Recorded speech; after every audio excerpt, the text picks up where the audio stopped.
Waiting to network দেখাচ্ছে কেন ভাই?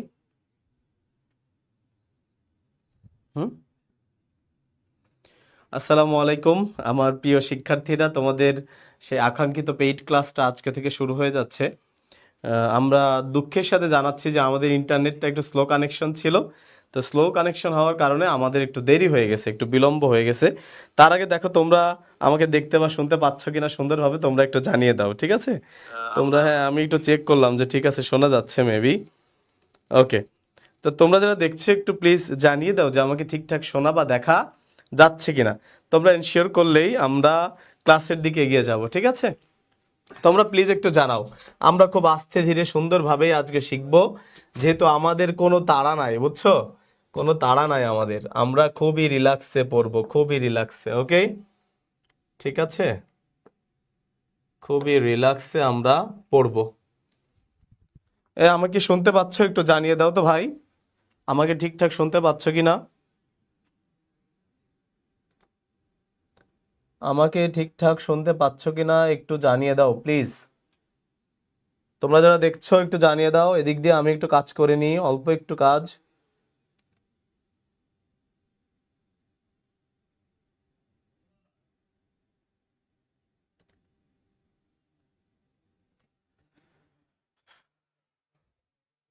ওয়ালাইকুম আসসালাম, জি ক্লিয়ার। তাহসিন বলছি ভাই।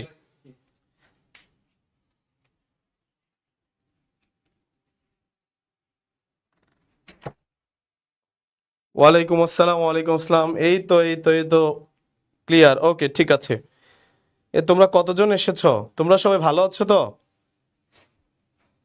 তোমরা সবাই ভালো আছো কিনা?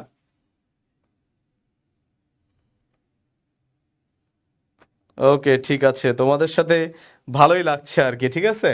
তো যাই হোক, আমরা পড়াশোনা আর কি শুরু করি। আজকে আমরা পড়বো আমাদের ফার্স্ট লেকচার, পরিপাক ও শোষণ, তাই তো?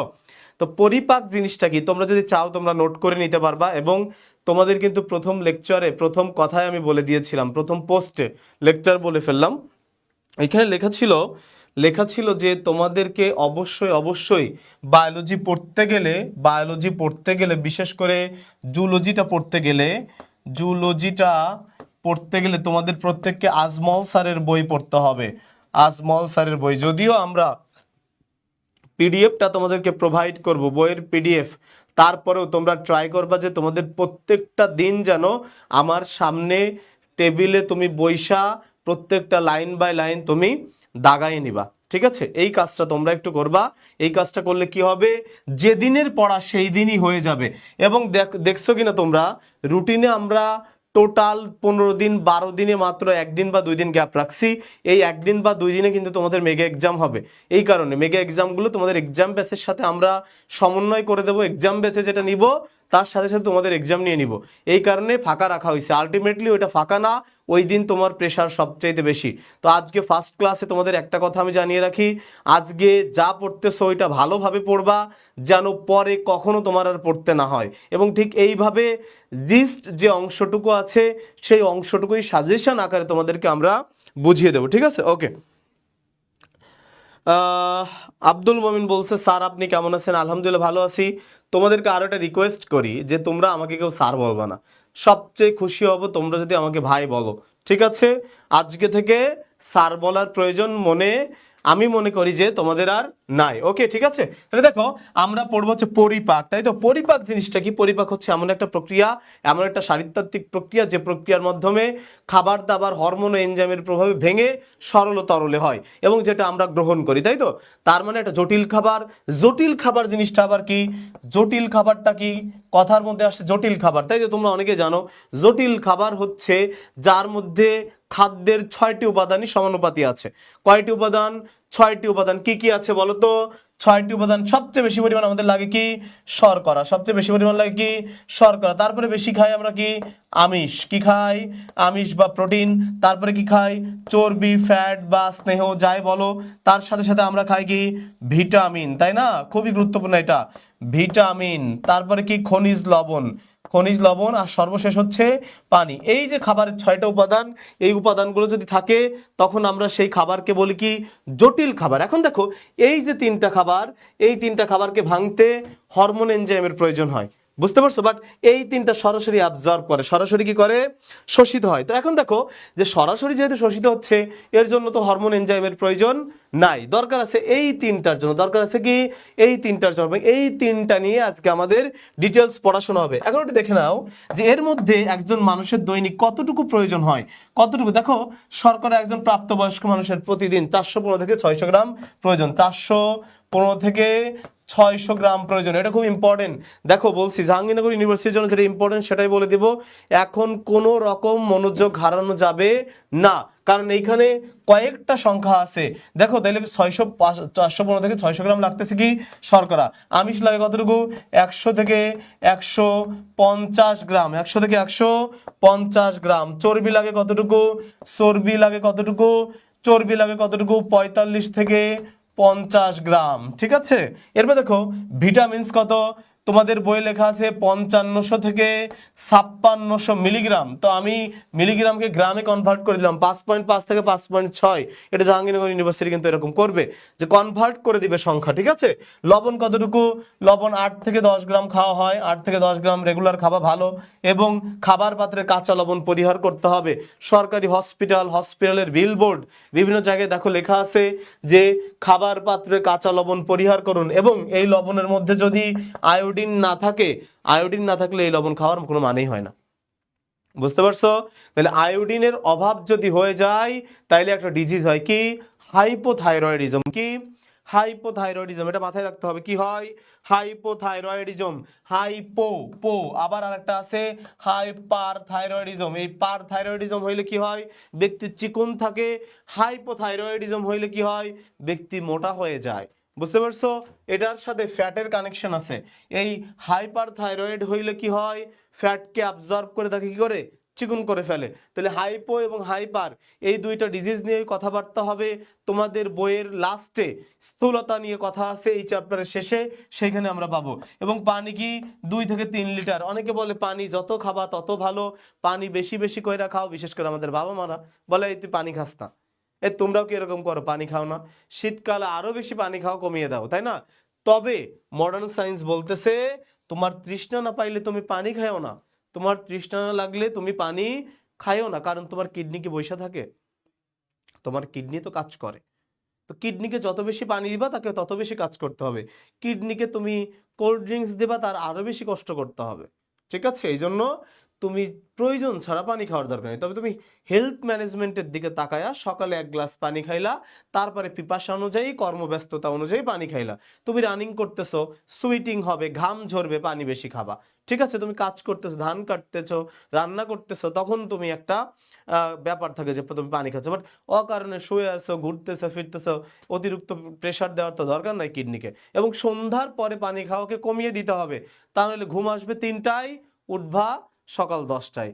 বডিতে ফ্লুইডের পরিমাণ বেশি থাকলে কিন্তু ঘুম কম আসে। বুঝতে পারছো? যেটা তোমরা সবাই এখন করো, যেটা তোমরা সবাই এখন করো। এই তোমরা এর মধ্যে কয়জন আছো? তোমরা যে 17 জন দেখতেছো, আমাকে একটু বলো যে তোমরা তোমরা তোমরা সত্যি বলবা যে 11টা থেকে 12টা 30-এর মধ্যে কে কে ঘুমাও?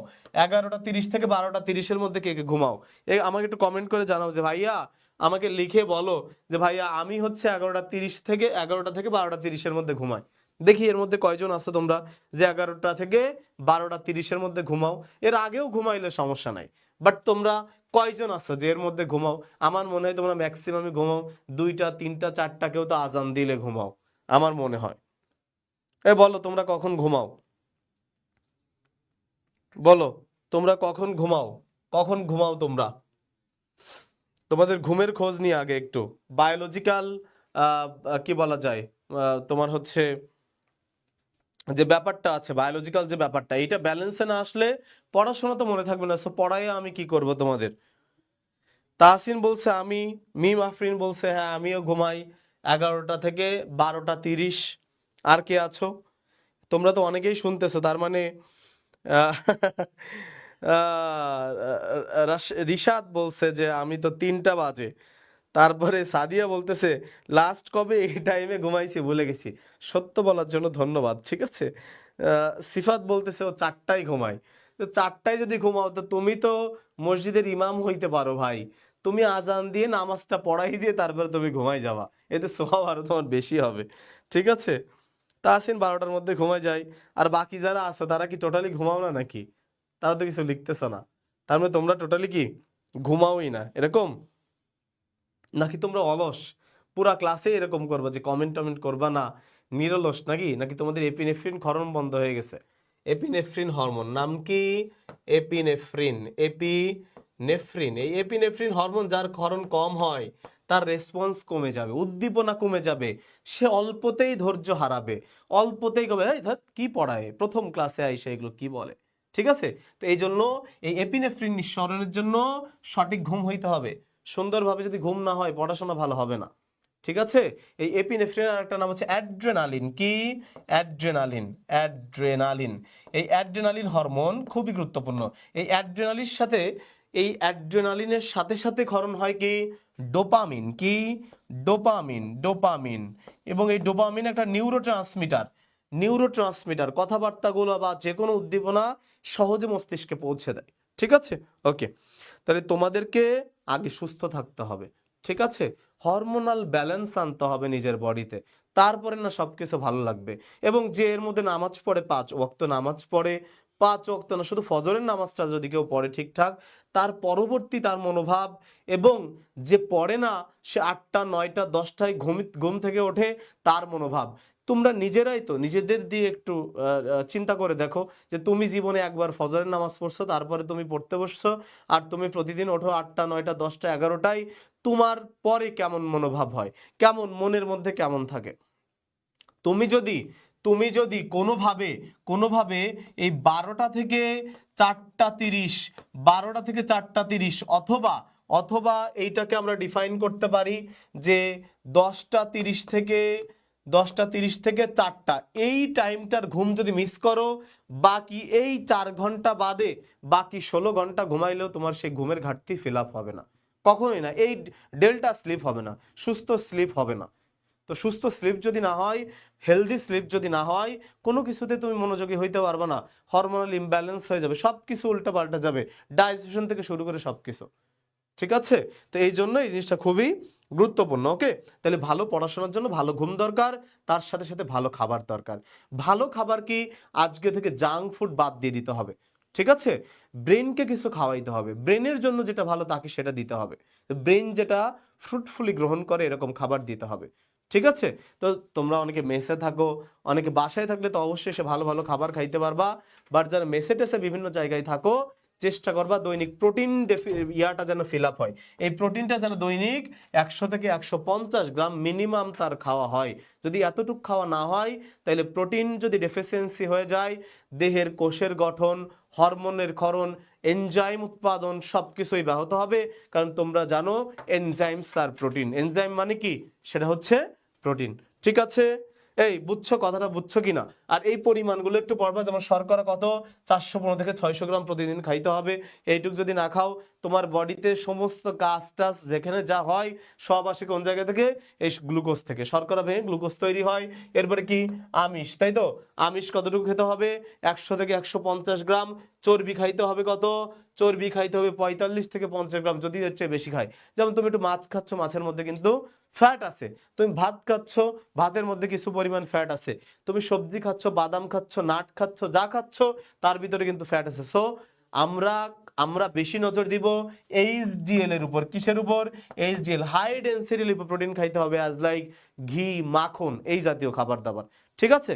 এবং আমাদের ট্রাই করতে হবে উদ্ভিজ্জ যে সমস্ত বা তোমার হচ্ছে চর্বি জাতীয় যে সমস্ত বা ফ্যাট যাতে আছে, বিশেষ করে বাদাম টাইপের খাবার দাবার, তাহলে ফ্যাটের চাহিদাটা পূরণ হয়ে যাবে। ভিটামিন খাইতে হবে, ভিটামিনের জন্য স্পেসিফিক খাবার দাবারগুলো আছে, এগুলো খাইতে হবে। তবে বেশি বেশি খাইতে হবে কি? ভিটামিন বি আর সি, ভিটামিন বি ও সি, কারণ এই ভিটামিন দুইটা হচ্ছে পানিতে দ্রবণীয়। প্রতিদিন কি হয়? প্রস্রাবের মাধ্যমে রেচন দিয়ে পড়ে যায়। তার মানে প্রতিদিন এটাকে কি করতে হয়? রিস্টক করতে হয়, ফিল করতে হয়। কারণ কি? খাবার দাবারের সময় বারবার লেবু দেওয়া হয় আমাদের, তাই না? যেমন ভিটামিন বি সি দুইটাই কম পরিমাণে এখানে আছে। ওকে, তাহলে লবণের কথা কি বললাম? যে লবণে যদি আয়োডিন না থাকে, এই লবণ খেয়ে কোনো লাভ নাই। এবং তোমরা জানো উত্তরবঙ্গে একটা ডিজিজ হয় লবণের অভাবে, কি? আয়োডিন, লবণে যদি আয়োডিন না থাকে এবং সেই আয়োডিন না থাকলে গয়টার বা গলগণ্ড রোগ হয়। তোমরা অবশ্যই দেখেছো ফেসবুক টেসবুকে যে লবণে আয়োডিন আছে কিনা, এই লবণের মধ্যে কিছু পরিমাণ সাইট্রাস বা কি বলে সাইট্রাস ফলের রস, বিশেষ করে লেবুর রস যদি দিয়ে দেওয়া হয় তো পার্পল কালার ফর্ম করে, তার মানে আমরা বুঝতে পারি যে এর মধ্যে আয়োডিন আছে। তবে আরেকটা ভুল আমাদের মায়েরা করে, মুছে দিলাম আমি এটা, মুছে দিলাম, আমাদের মায়েরা যে ভুলটা করে সেটা হচ্ছে যে লবণের পাত্রটা আলগা রাখে। লবণের পাত্র যদি আলগা রাখে,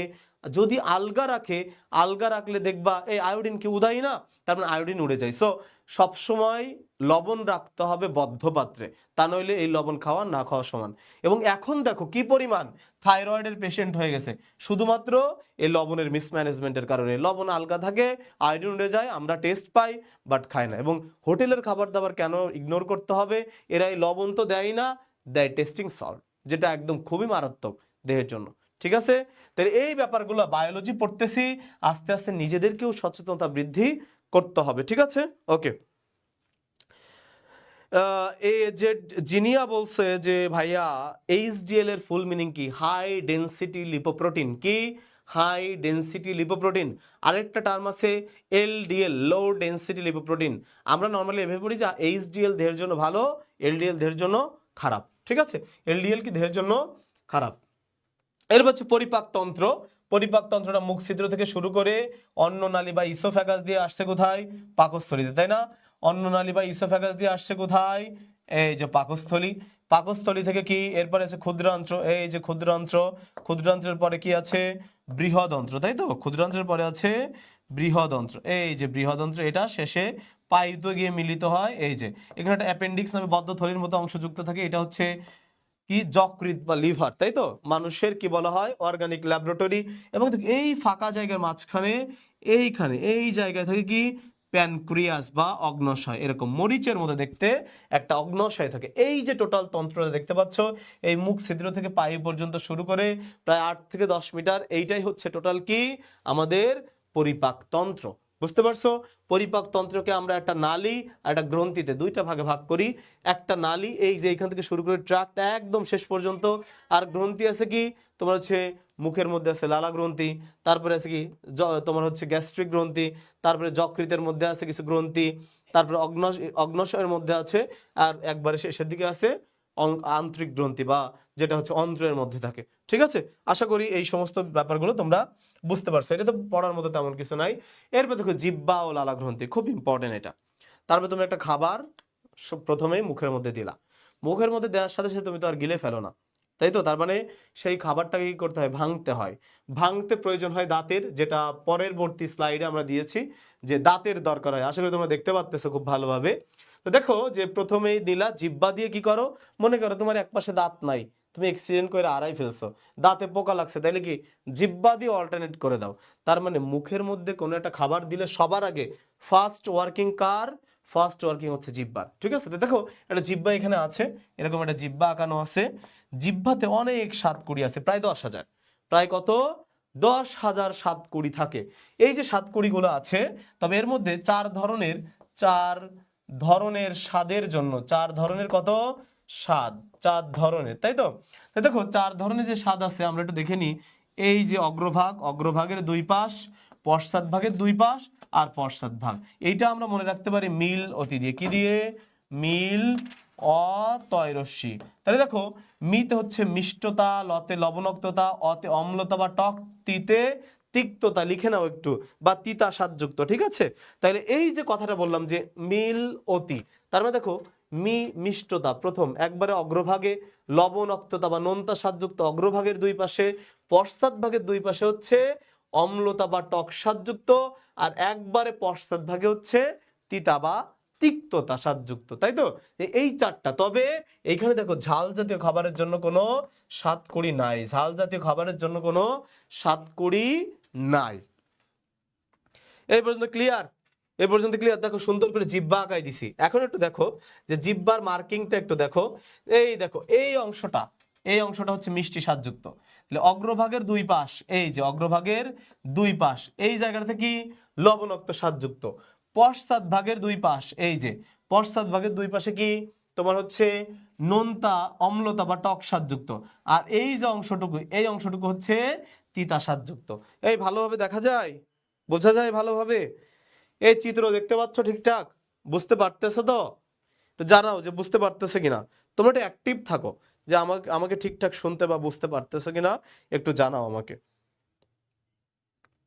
বলো যে হ্যাঁ ভাইয়া ঠিক আছে, বলো একটু। তো দেখো, ঝাল জাতীয় খাবারের জন্য কোনো স্বাদকুড়ি নাই। এরা কি করে? জিহ্বায় জ্বালা ঘটায়। কি করে? জিহ্বায় জ্বালা ঘটায় বা ইরিটেশন ঘটায়। কি ঘটায়? জ্বালা ঘটায়। জিহ্বায় কি ঘটায়? জ্বালা ঘটায়। এবং এরা কি 5 থেকে 10 দিন পর পর প্রতিস্থাপিত হয়। কতদিন? 5 থেকে 10 দিন পর পর। 5 থেকে 10 দিন পর পর এরা প্রতিস্থাপিত হয়ে যায়। এই জায়গায় কিন্তু মিনিমাম 10টা এমসিকিউ আছে। কয়টা? 10টা এমসিকিউ। এই ছোট্ট একটা জায়গায়, এই ছোট্ট একটা টপিক থেকে 10টা প্রশ্ন করা যায় এখান থেকে। ঠিক আছে? ওকে ওকে ওকে, ঠিক আছে। তোমরা অনেকেই কমেন্ট করতেছো, ঠিক আছে, ওকে ওকে। শোনো, তোমরা এর আগে কখনোই পড়ো নাই, বাট আমার ক্লাস করতেছো। আশা করি একবারেই মনে হবে যে তুমি একবারেই যা পড়তেছো এই পড়াতেই তোমার সব হয়ে যাবে। তুমি এর আগে কখনোই পড়ো নাই, বাট এই পড়াটা দিয়েই তুমি ভার্সিটি প্রিপারেশনে স্বয়ং সম্পূর্ণ হইতে পারবা। কারণ আমাদের হাতে এনাফ টাইম আছে, এনাফ টাইম আছে। এবং রুটিনটা আমরা এমনভাবে সাজিয়েছি যে তোমাদের প্রপারলি অন্তত 1 মাস আগে আমি তোমাদেরকে প্রিপেয়ার করে দেব। একবারে অন্তত 1 মাস না হইলেও অন্তত 20 দিন থাকবে। 20 দিন আগে তুমি প্রিপেয়ার হয়ে গেছো, তার মানে 20 দিন। চিন্তা করো তো, তুমি হচ্ছে 19 তারিখ, জানুয়ারির 20 তারিখ ধরো, জানুয়ারির 20 তারিখের আগে বোটানি জুলজি তোমার কমপ্লিট হয়ে যাবে। খুব ভালোভাবে তো কনফিডেন্সিয়ালি বলতে পারবা হ্যাঁ আমি পারি। এবং যেও কিন্তু ইনশিওর করছে, জাহাঙ্গীরনগর ইউনিভার্সিটি ইনশিওর করছে যেইও, যে আমরা শর্ট সিলেবাস থেকে নেব, এর বাইরে যাব না। শর্ট সিলেবাসের বাইরে একটা প্রশ্ন আমরা করব না। জাহাঙ্গীরনগর ইউনিভার্সিটি একদিন আগে এনশিওর করছে এটা। ঠিক আছে? একদিন আগে এনশিওর করছে। ওকে, ঠিক আছে ভাইয়া। এই তানজিল, তাহসিন, তোমরা তো অনেকেই অনেকেই কমেন্ট করছো। আর যারা আছো তোমরা কি ফোন টোন রাইখা চলে গেছো কি না আল্লাহই জানে। তো দেখো, তাইলে এটা একটু পড়তে হবে, জিহ্বার এই ব্যাপারটা। এরপর হচ্ছে লালা গ্রন্থি, তাই তো? লালা গ্রন্থি, আমাদের 3 জোড়া লালা গ্রন্থি থাকে। কয় জোড়া লালা গ্রন্থি, তাই তো? তাহলে 3 জোড়া। পরীক্ষায় দেখবা যে 3 জোড়া আসছে, না 3টি আসছে, নাকি 6টি আসছে, নাকি 6টি আসছে। অনেক সময় 3টি থাকে, 6টি থাকে। যে লালা গ্রন্থির সংখ্যা কতটি, লালা গ্রন্থি কয়টা থাকে, লালা গ্রন্থি কয়টা থাকে বা কয়টি থাকে, 6টি থাকে। এটা যেন তোমাদের মাথায় থাকে। তাই লালা গ্রন্থি কয়টা থাকে? 6টা থাকে। ঠিক আছে, 6টা থাকে। এখন একটু খেয়াল করে দেখো, এই লালা গ্রন্থি 3টা পজিশনে। একটা হচ্ছে কানের নিচে থাকে প্যারোটিড, কানের নিচে থাকে কি? প্যারোটিড। প্যারোটিড, এই প্যারোটিডের পাশে লিখে রাখো, প্যারোটিডের পাশে লিখে রাখো সবচাইতে বড় লালা গ্রন্থি, সবচাইতে বড় লালা গ্রন্থি, সবচেয়ে বড় লালা গ্রন্থি, সবচাইতে বড় লালা গ্রন্থি। ঠিক আছে? তাহলে পরীক্ষায় এই প্রশ্নটা কিন্তু আসবে যে সবচাইতে বড় লালা গ্রন্থির নাম কি? প্যারোটিড। এটা তোমাদের বইয়ে নাই। ঠিক আছে? প্যারোটিড, সবচাইতে বড় লালা গ্রন্থির নাম কি? প্যারোটিন হয়ে গেছে, প্যারোটিড। সবচেয়ে বড় লালা গ্রন্থির নাম কি? প্যারোটিড। ঠিক আছে? এরপর দেখো সাবম্যান্ডিবুলার, সাবম্যান্ডিবুলার, আর একটা আছে সাবলিঙ্গুয়াল, সাবলিঙ্গুয়াল, সাবলিঙ্গুয়াল, সাবলিঙ্গুয়াল, তাই তো? সাবলিঙ্গুয়াল। তাহলে এরা প্রত্যেকটা 2টা করে আছে। একটা কানের নিচে আছে। ম্যান্ডিবুলার, ম্যান্ডিবল মানে কি? নিম্ন চোয়াল, করটির একমাত্র নরনক্ষম অস্থি। একটা এমসিকিউ কিন্তু বলে দিলাম যে এই টোটাল যেটা আছে এটার নাম করটি, মুখমণ্ডল, মাথা সব মিলে এই টোটাল যতগুলো অস্থি আছে 29টার মধ্যে এইটা একটাই, এইটা সম্পূর্ণটা হচ্ছে ম্যান্ডিবল, মুখমণ্ডলের একমাত্র নরনক্ষম অস্থি, মুখমণ্ডলের একমাত্র নরনক্ষম অস্থি। ঠিক আছে? ওকে। আর একটা লিঙ্গুয়া, লিঙ্গুয়া শব্দের অর্থ হচ্ছে জিহ্বা, তাইলে জিহ্বার তলায় থাকে সেটা, তার নাম হচ্ছে লিঙ্গুয়াল। দেখো জিহ্বার তলায় সবসময় ভেজা থাকে। ঠিক আছে? তাহলে একজন পূর্ণবয়স্ক মানুষ দৈনিক 1200 থেকে কত, 1200 থেকে 1500 ml লালাক্ষরণ করে। কতটুকু? 1200 থেকে 1500 ml লালাক্ষরণ করে। কতটুকু? 1200 থেকে 1500। পরীক্ষায় এভাবে প্রশ্নটা দিতে পারে না 1.2 থেকে 1.5, যে 1200 থেকে 1500, 1200 1.2 থেকে 1.5 লিটার লালাক্ষরণ করতেছে। ঠিক আছে? এই মিলিলিটার দিয়েও দিতে পারে। এবং লালারস কেমন? কিছুটা অম্লীয়, লালারস কিছুটা অম্লীয়, কিছুটা অম্লীয়, অনেক বেশি না, তার মানে পিএইচ কত নরমালি 6.5 টাইপ এরকম বা এর একটু নিচে এরকম হবে, ঠিক আছে। এবং লালারসে পানির পরিমাণ কত 95.5 থেকে 99.5%। তাই লালারসে পানির পরিমাণটা খুব ইম্পর্টেন্ট। লালারসে পানির পরিমাণ কত, এটা খুব ইম্পর্টেন্ট কথা। লালারসে পানির পরিমাণ কত, এটা কিন্তু ইম্পর্টেন্ট একটা কথা, ঠিক আছে, পরীক্ষায় আসবে। তাহলে কথা কি বোঝা গেল? এই তথ্যগুলো যেন মিস না যায়, এই যে তথ্যগুলো আমি বলতেছি এই তথ্যগুলো যেন মিস না যায়। এখন দেখো তোমরা অনেকেই আছো যে মেয়েরা বিশেষ করে, মামা আমাকে প্রচুর ঝাল খাইতে দেন, ঝালমুড়ি খাইতে গেলে বলো, ইত্যাদি ইত্যাদি কত কথাবার্তা, এবং খাওয়ার পরে প্রচন্ড ঝাল লাগে, আমাদের কান গরম হয়ে যায়, মাথা ধরে যায়, এরকম একটা অবস্থা, প্রচন্ড লালাক্ষরণ হয়। এইটা যদি বারবার চলতে থাকে তখন লালার ঘাটতি দেখা যায়। এবং এই প্রচন্ড লালাক্ষরণকারী ব্যক্তিরা কি রোগে ভোগে, কি রোগে বলে বলো তো, ডিসজিউসিয়া। কি রোগ? ডিসজিউসিয়া, ডিসজিউসিয়া, ডিসজিউসিয়া রোগে ভোগে। তাহলে প্রশ্নটা কেমন আসতে পারে? অধিক লালা নিঃসরী মানুষ, অধিক লালা নিঃসরী মানুষ কোন রোগে ভোগে? ডিসজিউসিয়া রোগে ভোগে। অধিক লালা নিঃসরী মানুষ ডিসজিউসিয়া রোগে ভোগে, ডিসজিউসিয়া, ঠিক আছে, ডিসজিউসিয়া রোগে ভোগে। অধিক লালা নিঃসরী মানুষ ডিসজিউসিয়া রোগে ভোগে। কথাটা লিখে নাও একটু, ডিসজিউসিয়া রোগে ভোগে, ঠিক আছে। এখন দেখো একটা প্রশ্ন তোমাদের এখানে আসছে যে একজন সুস্থ মানুষ প্রতিদিন কত ml লালা ক্ষরণ করে? তোমাদের এটা দেখো, এই প্রশ্নগুলো সব দেওয়া হয়েছে জাহাঙ্গীরনগর ইউনিভার্সিটির, তোমাদের একটু জানিয়ে রাখি, এই প্রশ্নগুলো সব দেওয়া হয়েছে জাহাঙ্গীরনগর ইউনিভার্সিটির 23-24 সেশনের প্রশ্ন। আমি জাস্ট সালগুলো অ্যাড করে দিই নাই, বুঝছো, মানে এই যতগুলো প্রশ্ন তোমরা এখানে পাবা সব প্রশ্নগুলো 23-24 সালের, ঠিক আছে। ওকে ওকে, হৃদয় বলতেছে পিএইচ হচ্ছে 6.2 থেকে 7.4। এটা যেহেতু হালকা অম্লীয়, এটা ব্যালেন্স করে মাঝামাঝি একটা পিএইচ হিসাব করবা, ঠিক আছে। ওকে, তাহলে রাশেদ উত্তর করতেছে যে সি, তাই না? রাশেদ উত্তর করতেছে কি সি, যে এই প্রশ্নটা যে একজন সুস্থ ব্যক্তি প্রতিদিন কতটুকু লালাক্ষরণ করে? 1200 থেকে 1500 ml। এটা তোমাদের সবারই পারা উচিত যে 1200 থেকে 1500 ml লালা দৈনিক ক্ষরণ করে, ঠিক আছে। তাহলে এইটা হচ্ছে লাস্ট ইয়ারের একটা প্রশ্ন, এটা পরীক্ষা আসছে। হ্যাঁ, তোমরা অনেকেই উত্তর করতেছো, এটা সহজ জিনিস ছিল এটা। ওকে, আমরা পরবর্তী কোশ্চেনে চলে যাই একটু। দেখো, দাঁত ও দন্ত সংকেত, তাই না? তার মানে হচ্ছে দাঁত আমরা কোনো একটা খাবার দাবার মুখের মধ্যে দিলে জিহ্বার সহযোগিতায়, লালা এবং কি বলে এনজাইমের সহযোগিতায় কি করে, দাঁত এগুলোকে ভেঙে ফেলে। কে ভেঙে ফেলে? দাঁত ভেঙে ফেলে, তাই না? তো দাঁত হচ্ছে 4 ধরনের দাঁত থাকে। কয় ধরনের? 4 ধরনের, 4 ধরনের, 4 ধরনের দাঁত থাকে, 4 ধরনের। একটা হচ্ছে ইনসিসর, ইনসিসর, ইনসিসর। আর এটা হচ্ছে ক্যানাইন, ক্যানাইন, প্রিমোলার, আর হচ্ছে মোলার। তারপর ইনসিসরকে আমরা আই, ক্যানাইনকে আমরা সি, প্রিমোলারকে মি, পি, আর হচ্ছে মোলার বা একবার পেশন দাঁতকে এম দিয়ে প্রকাশ করি, তাই তো। এই যে আইসিপিএম, এই হচ্ছে দাঁত, তাই তো। এখন দেখো এই দাঁতের ইন্টিগ্রেশন গুলো একটু দেখো, যে এই চিত্র দেখা যায়, এই চিত্র বুঝতে পারতেছে? একটু বলো তো চিত্র বুঝতে পারতেছে কিনা, কমেন্টে একটু জানাও যে তোমরা তোমরা এইখানে চিত্রটা ঠিকঠাক দেখতে পাচ্ছ কিনা, একটু জানিয়ে দাও আমাকে। দেখো এই যে সামনের যে 4টা দাঁত, এই যে সামনে এই এই এই যে 4টা, এই 4টা দাঁতকে বলা হচ্ছে ইনসিসর, তাই তো। এখন দেখো ইনসিসরের মধ্যে আমরা যে কোনো একটা দাঁতকে যদি আমরা বলি, যে কোনো একটা দাঁত, এই যে ধরো যদি এইটা যেটা ইন্ডিকেট করা আছে ইনসিসর, এই দুইটা কিন্তু হচ্ছে মেজর ইনসিসর। মাঝখানের যে দাঁত দুইটা বড় বড় দাঁত, এই দুইটা দাঁতকে বলে মেজর ইনসিসর। এখন দেখো আমরা এই মাঝ বরাবর ভাগ করে ফেললাম, মাঝ বরাবর, একদম মাঝ বরাবর যে দাঁতকে ভাগ করে ফেললাম। এই ভাগ করে আমরা একটু হিসাব করব যে উপরে নিচে কি কি দাঁত আছে, মানে উপরেও কি আছে নিচেও কি আছে। তো এখন দেখো উপরেও যা আছে নিচেও তাই আছে, তার মানে আমরা যদি একটা সাইডের দাঁত হিসাব করি তাহলে পুরো দাঁতের হিসাব আমরা পেয়ে যাই। তোমরা কি দেখতে পাচ্ছ চিত্রটা? একটু জানাও চিত্রটা দেখতে পাচ্ছ কিনা ঠিকঠাক। এখন দেখো এই যে প্রথম যে দুইটা দাঁত আছে, এই দুইটা দাঁত হচ্ছে ইনসিসর দাঁত, আই ইনসিসর, ঠিক আছে।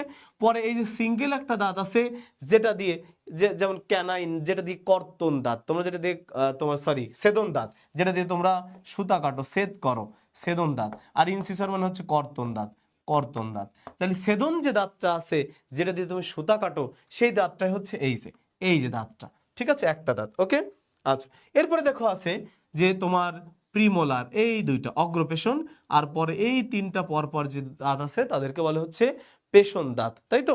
এখন এই যে থার্ড পেশন যেটা সবচেয়ে বড়, এই থার্ড পেশনকে আমরা বলি হচ্ছে উইজডম টিথ। কি বলি?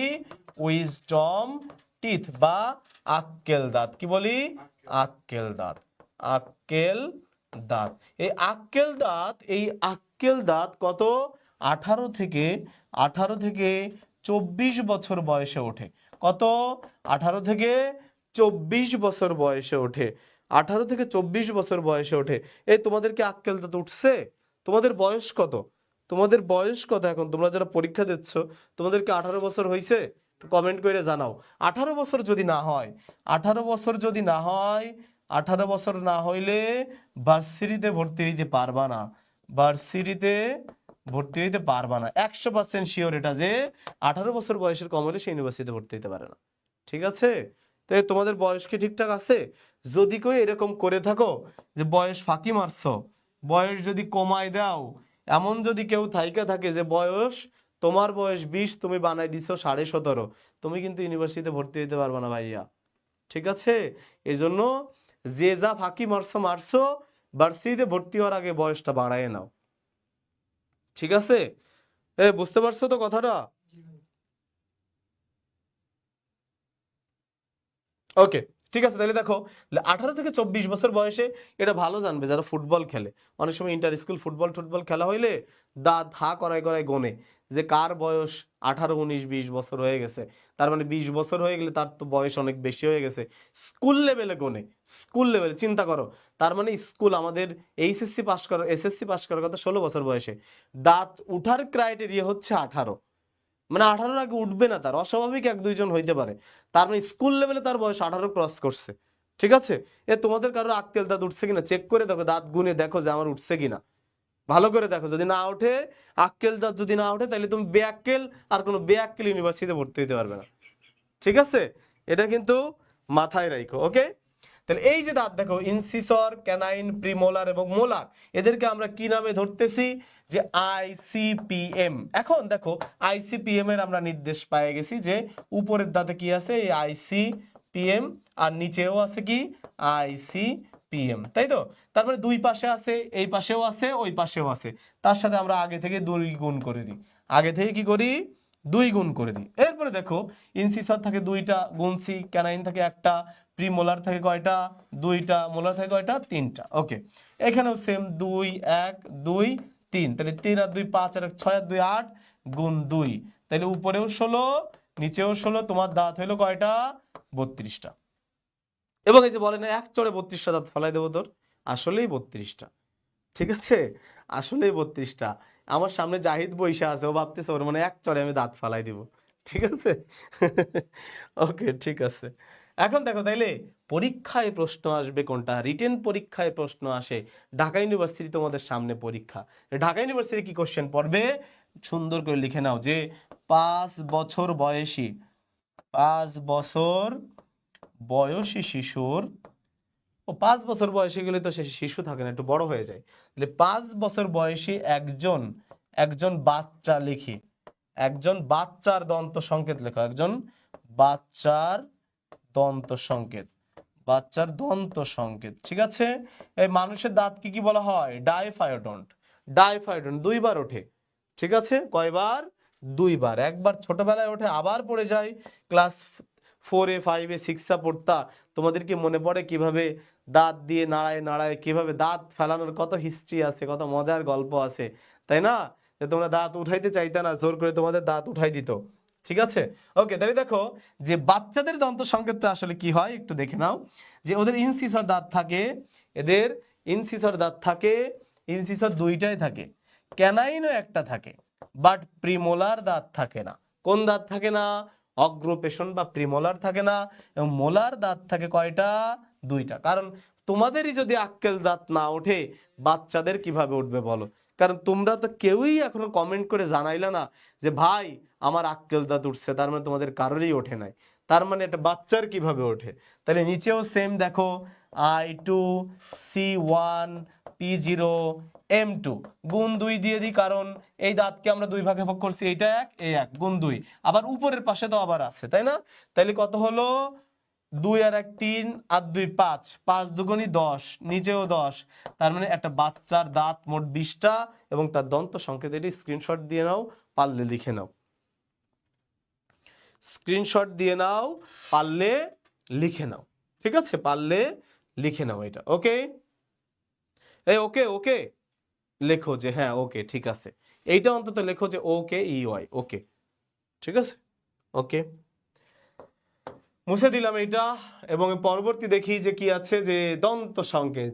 এবার বলো, প্রশ্নটার উত্তর দাও ভাই, দয়া করে প্রশ্নটার উত্তর দাও একটু।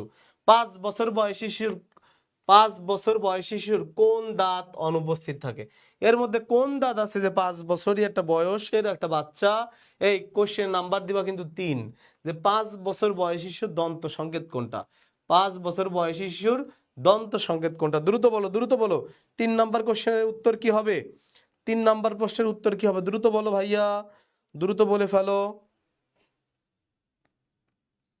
কই কই তোমরা ঘুমাই গেছো নাকি তোমরা? হায় হায়, এতক্ষণ প্রশ্ন দেখা যায় কেউই বলো না। একটু আগে আমি বলে দিলাম যে 5 বছর বয়সী শিশুর দন্ত সংকেত কি, একটু আগে বলে দিলাম। 20 জন দেখতেছো, কিন্তু তোমরা যদি এই প্রশ্ন না পারো ভাই, এটা আমার জন্য আন্তর্জাতিক মানের লজ্জা। কেবল বলে দিলাম যে কোন দাঁত, কেবল বলে দিলাম। কেউ একজন আনসার করো, কেউ একজন, নাকি আমি তোমাদের উত্তর দেখতে পাচ্ছি না, কি জানি। একটু রিফ্রেশ করি দেখি কি হয়।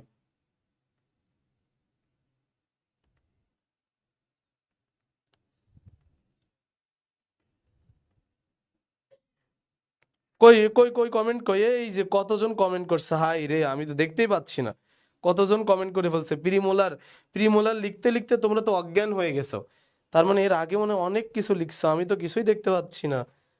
হাই হাই, হাই হাই, দাঁড়াও দাঁড়াও আমি একটু রিফ্রেশ করে নিই।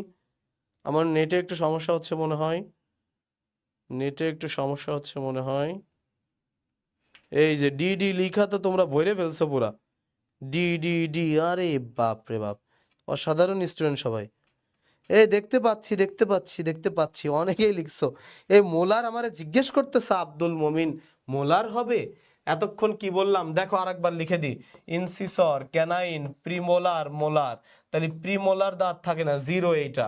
মোলার একটা কম থাকে, একটা কম থাকে মানে 2টা, এটা একটা এখানে 2 গুণ 2, তার মানে এইখানে কয়টা? 10টা। 2 আর 1 3 আর 2 5 গুণ 2 10, নিচেও 10, তারপর মোট কয়টা? 20টা দাঁত থাকে। তাই থাকে না কোনটা? প্রিমোলার। কোনটা?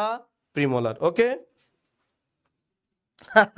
খন্দকার তানজিন বলতেছে যে কমেন্ট করতে করতে আমরা তো শহীদ হয়ে যাচ্ছি। ওকে, দেখতে পাচ্ছিলাম না, এখন পাচ্ছি। ঠিক আছে, ওকে শোনা, এরপরের কোশ্চেন দেখো একটু। ওকে, মুখ গহ্বরে খাদ্য পরিপাক। তুমি যে খাবার দাবার গুলো মুখের মধ্যে ঢুকাইলা, মুখের মধ্যে খাবার ঢুকাইয়া কি করতেছো? চাবন দিচ্ছ, তাই না? এই চাবন দিলে এতক্ষণ পর্যন্ত কে কে হেল্প করছে? কে কে হেল্প করছে বলো তো? জিহ্বা, লালা গ্রন্থি, দাঁত। এটা বাদেও আরেকজন হেল্প করে, লালারসের মধ্যে যে এনজাইম থাকে তাদেরকে আমরা বলি কি? টায়ালিন। কি বলি? টায়ালিন ও মল্টেস। কি কি এনজাইম থাকে? টায়ালিন ও মল্টেস, টায়ালিন ও মল্টেস, টায়ালিন ও মল্টেস। তাহলে এই দুইটা এনজাইম থাকে লালা রসের মধ্যে। দেখো এই যে টায়ালিন, এই টায়ালিন এনজাইমের আরেকটা নাম হচ্ছে আলফা স্যালিভারি অ্যামাইলেস। কি? Alpha salivary amylase, alpha salivary amylase, alpha salivary amylase, alpha salivary amylase. ঠিক আছে, ওকে। কমেন্ট করতে করতে একটু হাঁপায়ে যাও, ঠিক আছে, একটু হাঁপায়ে যাও, আমাকে একটু দেখতে দাও। এবং তোমরা কি বলবো, গরিব মানুষ, গরিব ফোন ভালোভাবে চলে না, একটু কোর্সে মোর্সে বন্ধুদের একটু ভর্তি করাও, একটা ভালো ফোন কিনি, ঠিক আছে, তোমাদের কাছে একটু রিকোয়েস্ট করতেছি আর কি। হ্যাঁ, তাইলে দেখো দুইটা এনজাইম থাকে, কি কি? টায়ালিন এবং কি? মল্টেস। টায়ালিন এবং কি? মল্টেস। দেখো এই টায়ালিন কি করে? আমিষ জাতীয় খাবার দাবার, সরি, শর্করা জাতীয় খাবার দাবারকে ভেঙে, শর্করা জাতীয় খাবারকে কি করে? এই টায়ালিন ভেঙে ফেলে, ভেঙে কিসে? মল্টোজে পরিণত করে। কিসে? মল্টোজ, মল্টোজে পরিণত করে। এই মল্টোজ এনজাইম, মল্টোজ কি করে? মল্টেজ এনজাইমের ক্রিয়ায় ভেঙে গ্লুকোজে পরিণত হয়। কিসে পরিণত হয়? গ্লুকোজে পরিণত হয়। খুব ইম্পর্টেন্ট কথা কিন্তু এটা, খুব ইম্পর্টেন্ট কথা কিন্তু, ঠিক আছে, ওকে। হে আব্দুল মমিন, ক্লাস তো কেবল শুরু হইলো, তুমি বলতেছো কতক্ষণ চলবে। আমি তোমাদেরকে গ্রুপে লিখে দিছি মিনিমাম 1 ঘন্টা 20 মিনিট তো আমার ক্লাস চলবেই, অন্য কোনো ক্লাস যাই হয় হোক, বাট 1 ঘন্টা 20 মিনিট মিনিমাম বায়োলজি ক্লাস চলবে। পরের দিন আমার যখন ক্লাস থাকবে আগে থেকে কিন্তু খাওয়া দাওয়া করে আসবা, ঠিক আছে?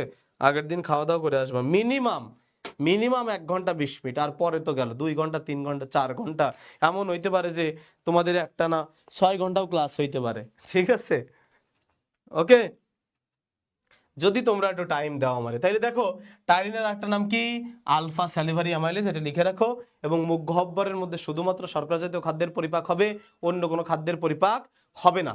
শর্করা জাতীয় খাবার দাবার তুমি চাবাচ্ছ, মুখের মধ্যে দিলা, দেওয়ার পরে কি করো, তুমি মন্ড বা পেস্ট তৈরি করো, জিহ্বা দিয়ে উপরে, আমাদের এই যে উপর তালুটা আছে, শক্ত তালুর উপরে চাপ দিলে খাবার অন্ননালীর মধ্যে ঢুকে যায় এবং পরবর্তীতে পাকস্থলীতে চলে যাবে, পাকস্থলীর পরিপাক ক্রিয়া শুরু হয়ে যাবে। পাকস্থলীর পরিপাক নিয়ে আমরা এখন একটু কথা বলি। এই যে এই প্রশ্নটার একটু উত্তর দিয়ে দাও তো, মুখ গহ্বরে খাদ্য পরিপাকের এই কোশ্চেনটার উত্তর, এই প্রশ্নটার উত্তর একটু দিয়ে দাও। আবার একটু বলেন ভাই, কি বলবো ভাইয়া, আর আবার লেখো। মুখ গহ্বরে কোন জাতীয় খাবারের যান্ত্রিক ও রাসায়নিক পরিপাক ঘটে, দ্রুত আনসার করো। মুখ গহ্বরে কোন জাতীয় খাবারের যান্ত্রিক ও রাসায়নিক পরিপাক ঘটে, কোন জাতীয় খাবারের পরিপাক ঘটে মুখ গহ্বরে? কেবলই বলে দিলাম যে মুখ গহ্বরে আমিষ, স্নেহ না শর্করা, কোন জাতীয় খাদ্যের পরিপাক ঘটে, নাকি সব কয়টা? দ্রুত দ্রুত দ্রুত বলো। মুখ গহ্বরে কোন জাতীয় খাদ্যের পরিপাক ঘটে, মুখ গহ্বরে কোন জাতীয় খাদ্যের পরিপাক ঘটে, দ্রুত দ্রুত দ্রুত আনসার করো। মুখ গহ্বরে কোন জাতীয়, এই যে আনসার করে ফেলছো। কত, একের সি, শর্করা জাতীয় খাবার। Very good, very good.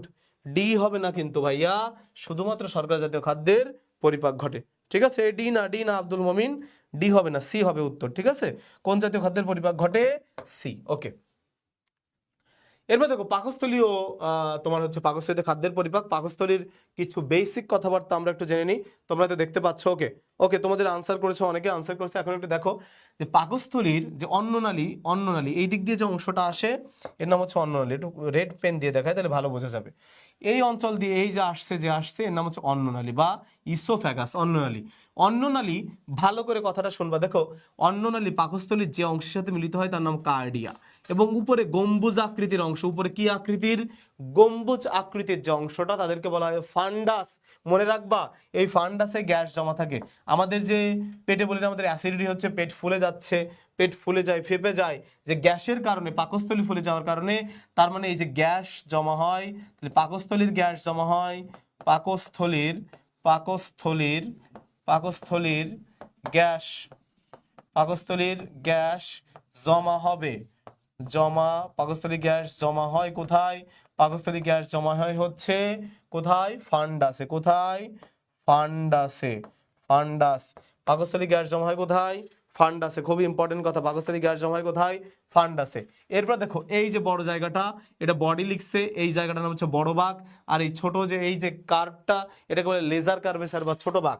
এই ছোট বাকের পরে দেখো নিচের দিকে যে অংশটা আছে এই অংশটার নাম হচ্ছে পাইলোরিক অ্যান্ট্রাম। তোমাদের নতুন বইতে এইটা দেওয়া হয়েছে, very very important, very very important, যে এই অংশটা কি, পাইলোরিক অ্যান্ট্রাম। পাইলোরিক অ্যান্ট্রাম দেখতে কি পাচ্ছ, চিত্রটা কি দেখতে পাচ্ছ? এই যে অংশটা, এই অংশটার নাম কি, পাইলোরিক অ্যান্ট্রাম, এই অংশটা। এবং এই অংশটার নাম হচ্ছে পাইলোরাস, এবং এইখানে থেকে স্ফিংটার, কে থাকে, স্ফিংটার। স্ফিংটার, স্ফিংটার, স্ফিংটারের কাজ কি, ভিতরের দিকে খাবার ঢুকাই দেবে, ক্ষুদ্রান্তে ঢুকাই দেবে, বাট বের হইতে দিবে না, ঠিক আছে? তাহলে এইটা হচ্ছে টোটাল পাকস্থলী নিয়ে কথাবার্তা।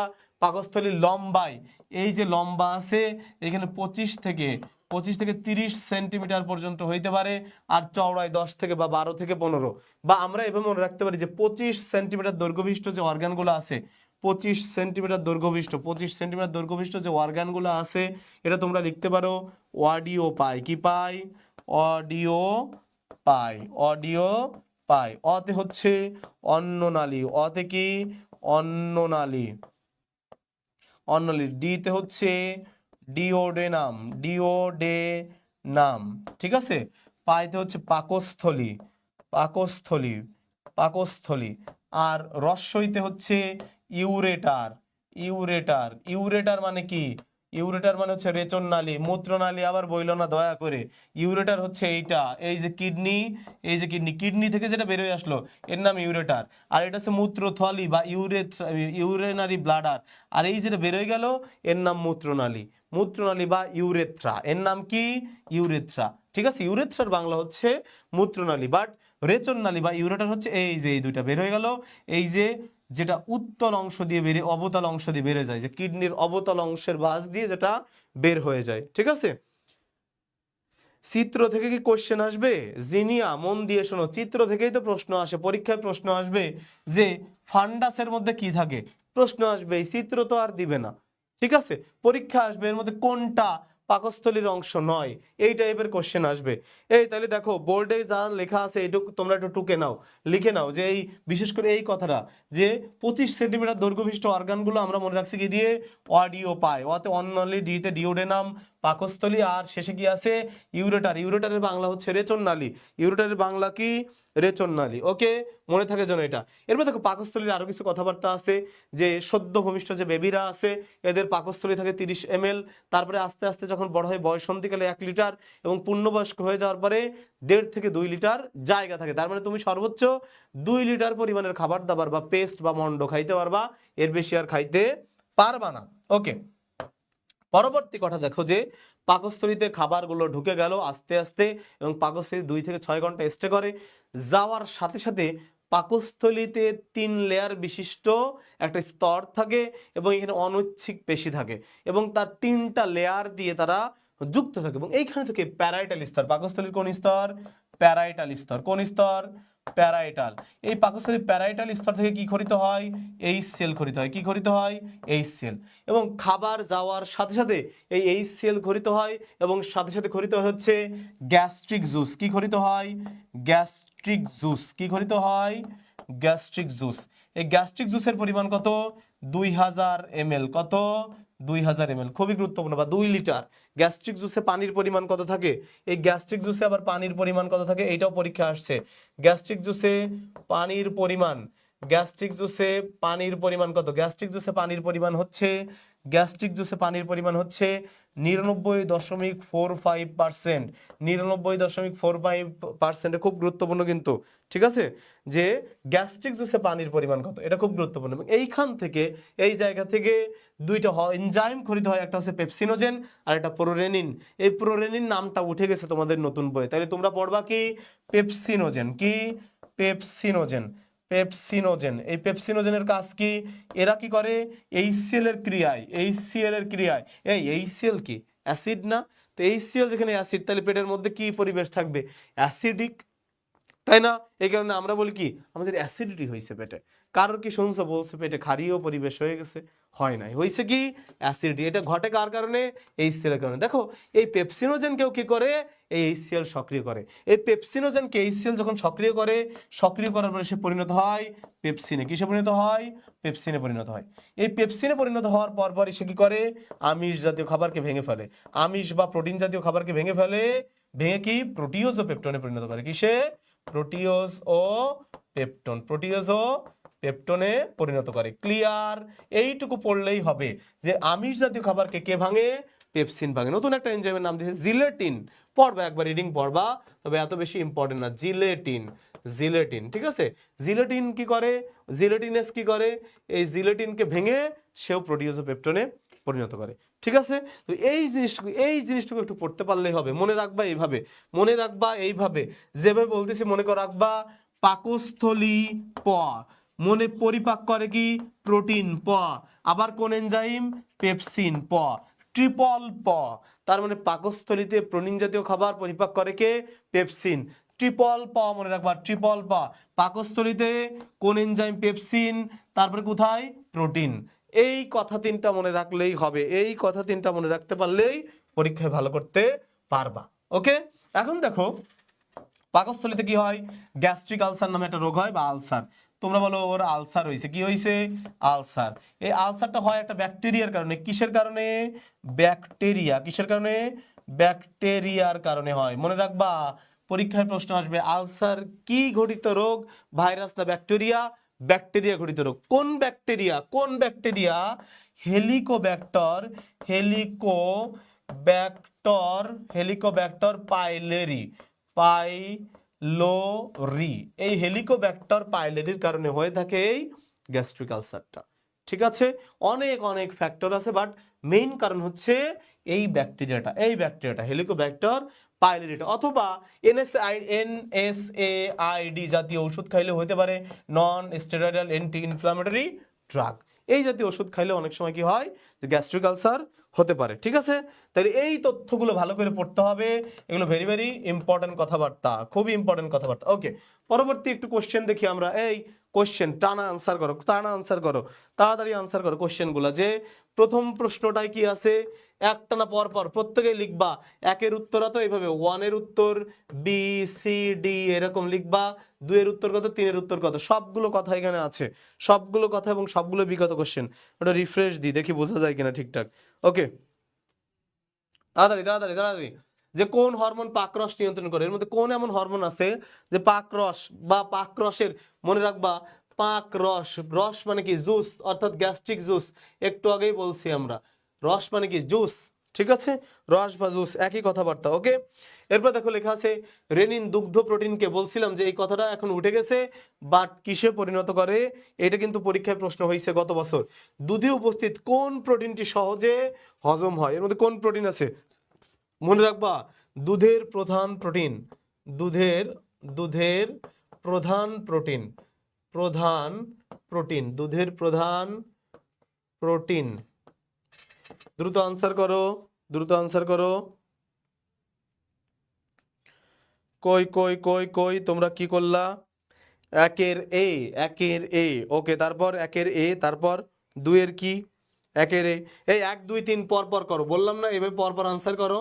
দুধের প্রধান প্রোটিনের নাম হচ্ছে ক্যাজিন।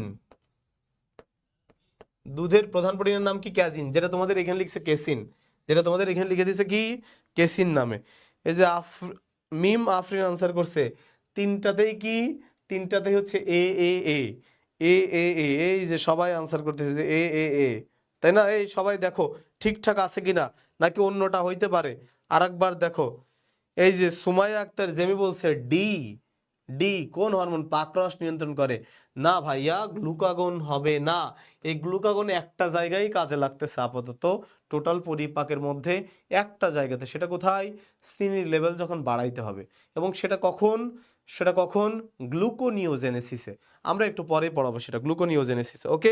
ওকে ঠিক আছে, ট্রিপল এ দিয়ে তোমরা বলতেছো যে তিনটারই এ হবে, তাহলে তিনটারই সঠিক উত্তর কি, এ এ এ। ওকে, তাই দেখো রেন দুগ্ধ প্রোটিন কিকে কেসিনে পরিণত করে, অর্থাৎ প্যারাকেসিনে পরিণত করে, আর এটা কেসিন হবে দুধের প্রধান প্রোটিন, এটা গ্যাস্ট্রিন। সহজ কথাবার্তা। ওকে, এরপর দেখো যে ক্ষুদ্রান্ত্রে খাবার পরিপাক, খুব ইম্পর্টেন্ট একটা কথা, যে ক্ষুদ্রান্ত্রে খাবার পরিপাক হয় কিভাবে।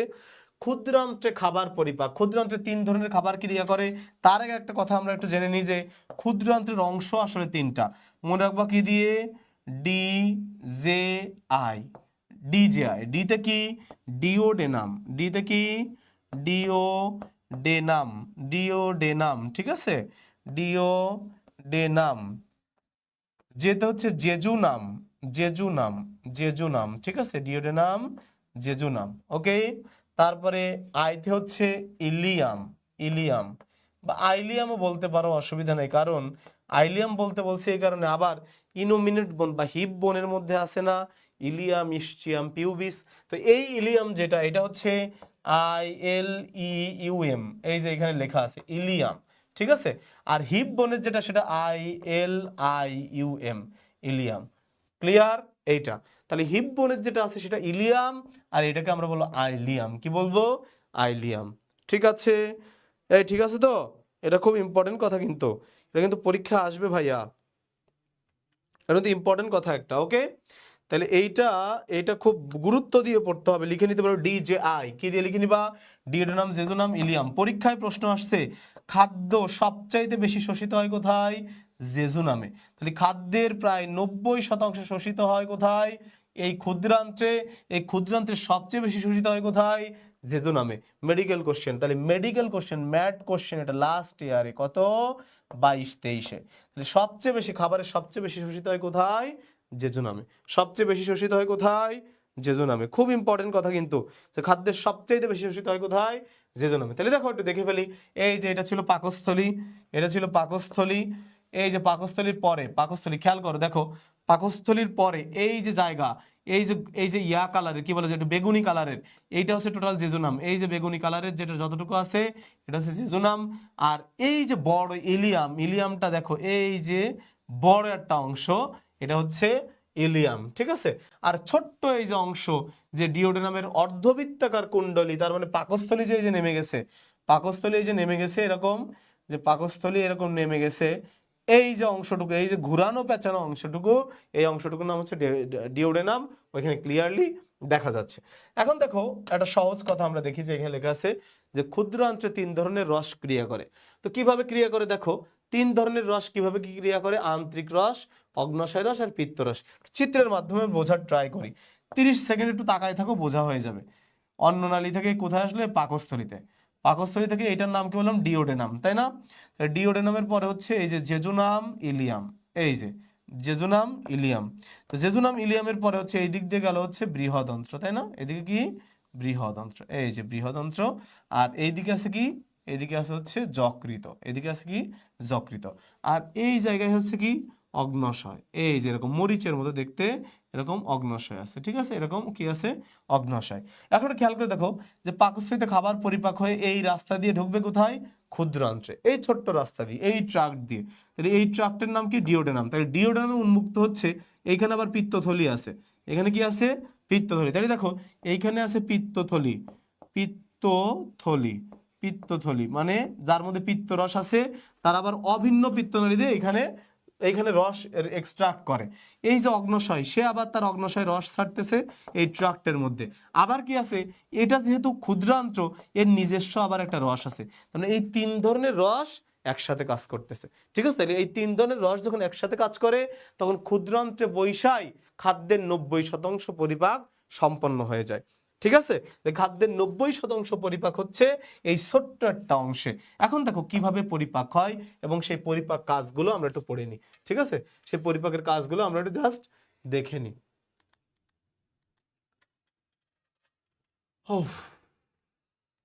ওকে, তাহলে ক্ষুদ্রান্ত্রের পরিপাক এইখানে পড়তে হবে। সবচেয়ে ইম্পর্টেন্ট যে টপিকটা, এই যে ফাঁকা স্লাইড, এখানে একটু লিখে নিই, আমি জাস্ট একটু হেডিংটা লিখে নিই, যে ক্ষুদ্রান্ত্রে আমিষ জাতীয় খাবারের পরিপাক। কোন জাতীয়? আমিষ জাতীয়। আমিষ জাতীয় খাবারে সবচেয়ে বেশি ভূমিকা পালন করে হচ্ছে অগ্ন্যাশয় রস। কোন রস? অগ্ন্যাশয় রস, অগ্ন্যাশয় রস। তার মানে দেখো, অগ্ন্যাশয় রসে শর্করা জাতীয় খাদ্য পরিপাক তো হয়ই, তবে সবচেয়ে বেশি পরিপাক হয় আমিষ। এনজাইমগুলো পড়তে হবে কি কি? ট্রিপসিন, সবচেয়ে ইম্পর্টেন্ট এনজাইম হচ্ছে ট্রিপসিন। ট্রিপসিন যেটা নিষ্ক্রিয় ট্রিপসিনোজেন রূপে ক্ষরিত হয়, এবং এটা ডিওডেনাম থেকে ক্ষরিত এন্টারোকাইনেজ এনজাইম তাকে সক্রিয় করে। এর সাথে সাথে আবার আছে কি? কাইমোট্রিপসিন। কি আছে?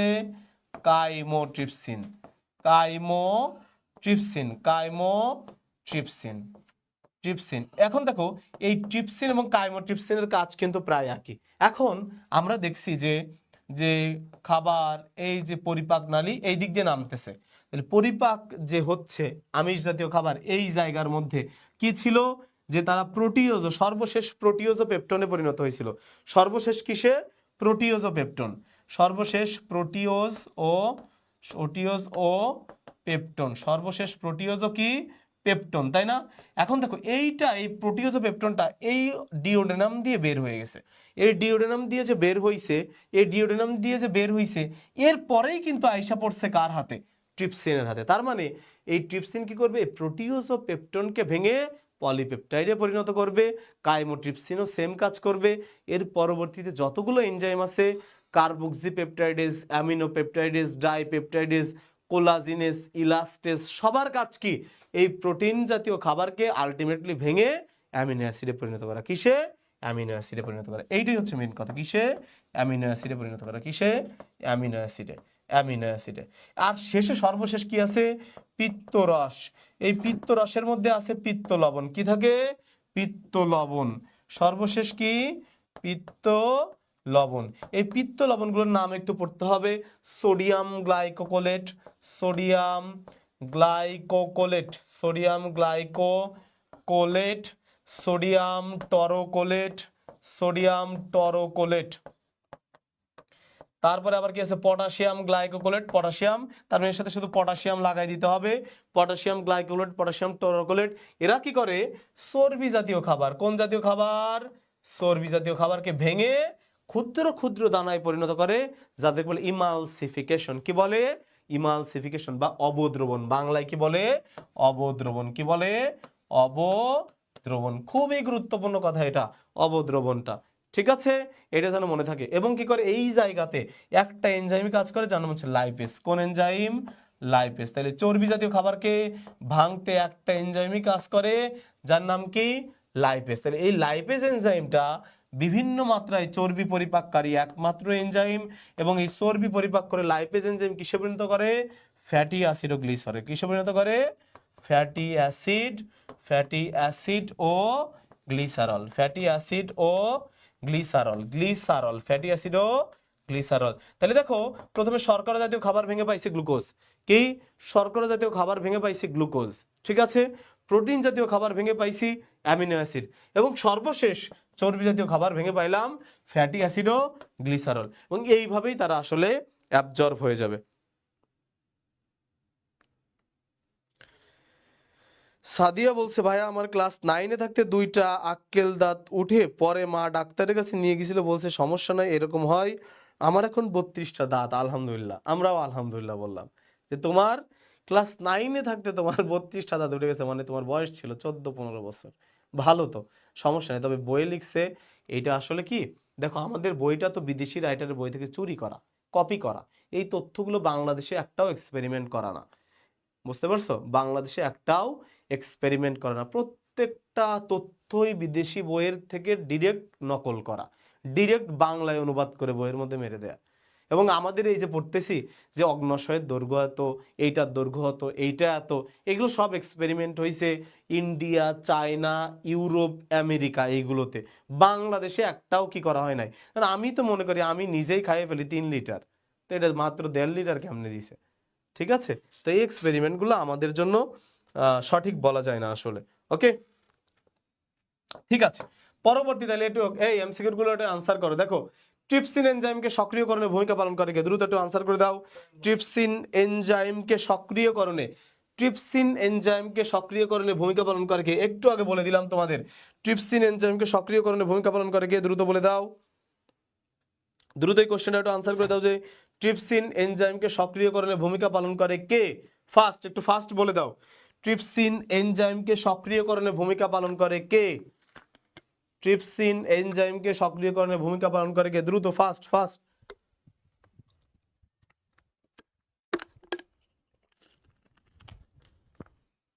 দ্রুত বলো, দ্রুত বলো।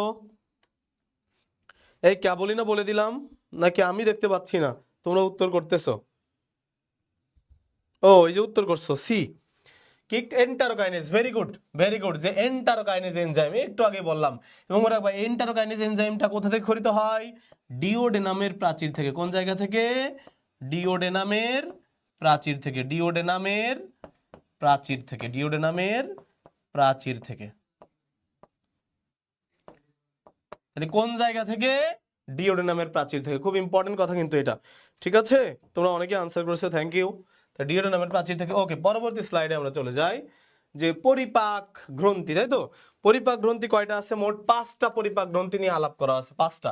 এই প্রথমেই লালা গ্রন্থি নিয়ে কথাবার্তা প্রচুর বলে ফেলছি, এখন আর বলবো না। দেখো শুধু এইটা দেখো, প্যারোটিড গ্ল্যান্ড, একটু খেয়াল করে দেখো যে এটার নাম কি, প্যারোটিড গ্ল্যান্ড। এই যে এত বড় একটা গ্ল্যান্ড, এটার নাম হচ্ছে প্যারোটিড। তার মানে আমি বলছি, মনে আছে যে সবচেয়ে বড় লালা গ্রন্থির নাম কি, প্যারোটিড। সবচেয়ে বড় লালা গ্রন্থির নাম কি, প্যারোটিড। এরপর দেখো সাব ম্যান্ডিবুলার, ম্যান্ডিবল, ম্যান্ডিবল নিয়ে একটা কথা বলছি কি, ম্যান্ডিবল হচ্ছে করটির সবচেয়ে বড় অস্থি, এবং একমাত্র নরনক্ষম। আর এই যে জিহ্বার তলায় যেটা থাকে এটা হচ্ছে কি, যে তোমার হচ্ছে সাবলিঙ্গুয়াল গ্ল্যান্ড। ওকে, আরেকটা কথা এখান থেকে একটু মনে রাখতে হবে যে ভয়, আনন্দ, উত্তেজনা, উৎকণ্ঠার সময় হঠাৎ করে লালাক্ষরণ বন্ধ থাকে। আরেকবার বলি, ভয়, আনন্দ, উত্তেজনা, উৎকণ্ঠার সময় হঠাৎ লালাক্ষরণ বন্ধ হয়ে যায়। অনেক সময় হকচকিয়ে যাও, অনেক সময় কি দুর্বল বা অসুস্থ থাকলে এরকম হতে পারে, যাদেরকে বলে জেরোস্টোমিয়া। এই রোগটি কি বলে? জেরোস্টোমিয়া। কি বলে? জেরোস্টোমিয়া। ঠিক আছে, এই রোগটা কিন্তু খুব গুরুত্বপূর্ণ, এটা পরীক্ষা আসতে পারে। জেরোস্টোমিয়া, তাহলে লালা গ্রন্থির দুইটা ডিজিজ আমরা পড়লাম। একটা পড়ছিলাম প্রথম দিকে কি, ডিসজিউসিয়া, আর একটা হচ্ছে জেরোস্টোমিয়া, আর একটা নাম কি, জেরোস্টোমিয়া। ঠিক আছে, খুব গুরুত্বপূর্ণ কথা কিন্তু এটা, যে জেরোস্টোমিয়া তাহলে কি, ভয়, আনন্দ, উত্তেজনা, উৎকণ্ঠা, হঠাৎ লালাক্ষরণ বন্ধ হয়ে যাবে, এই সিচুয়েশনকে বলা হয় কি, এই সিচুয়েশনকে বলা হয় হচ্ছে জেরোস্টোমিয়া। যকৃৎ মানবদেহের সবচেয়ে বড় গ্রন্থি। যকৃৎ কি মানবদেহের সবচেয়ে বড় গ্রন্থি। এর ওজনটা ইম্পর্টেন্ট, দেখো তিনটা ওজন পড়বা ভালোভাবে, তিনটা ওজন পড়তে হবে। এক নম্বর হচ্ছে পুরুষের ক্ষেত্রে এর ওজন কত, পুরুষ কি মহিলাদের চাইতে বড় হয় না, তার মানে এটার ওজন হবে 1.4 থেকে 1.8 কেজি। 1.4 থেকে কত, 1.8 কেজি। মহিলাদের ওজন হবে, স্ত্রী দেহে বা মহিলাদের ওজন হচ্ছে 1.2 থেকে 1.4 কেজি। ঠিক আছে, আর যে বাচ্চাদের ক্ষেত্রে বা সদ্য ভূমিষ্ঠ যে বেবিগুলো আছে, বেবি লিখে রাখো, বেবিদের ক্ষেত্রে ওজন কত হয়, 150 গ্রাম। 150 গ্রাম। ঠিক আছে, বেবিদের ক্ষেত্রে ওজন কতটুকু হইতে পারে, 150 গ্রাম ওজন থাকে। ঠিক আছে, তাহলে এইটা পড়বা, ডান বাম কোয়াড্রেট এবং কোয়াড্রেট মোট 4টি অসম্পূর্ণ খণ্ড। কতটি? 4টি অসম্পূর্ণ খণ্ড নিয়ে যকৃৎ গঠিত। এর মধ্যে সবচেয়ে বড় খণ্ডাংশের নাম হচ্ছে ডান খণ্ডাংশ। এখানে প্রায় 500-র অধিক রাসায়নিক বিক্রিয়া সম্পন্ন হয় বলে এদেরকে বলা হয় অর্গানিক বা জৈব রসায়নিক বা কেমিক্যাল ল্যাবরেটরি। এবং টোটাল ওজনের এরা কত, 3.5%। একজন মানুষের যে ওজন, সেই ওজনের 3 থেকে 5% হচ্ছে এই যকৃৎ। ঠিক আছে, এই কথাটা খুব গুরুত্বপূর্ণ কথা, এটা পড়তে হবে যে এইটা করে হচ্ছে কি, যকৃৎ। ওকে, প্রাথমিক কথাবার্তা শেষে আছে যকৃতের সঞ্চয় এবং বিপাকীয় ভূমিকা।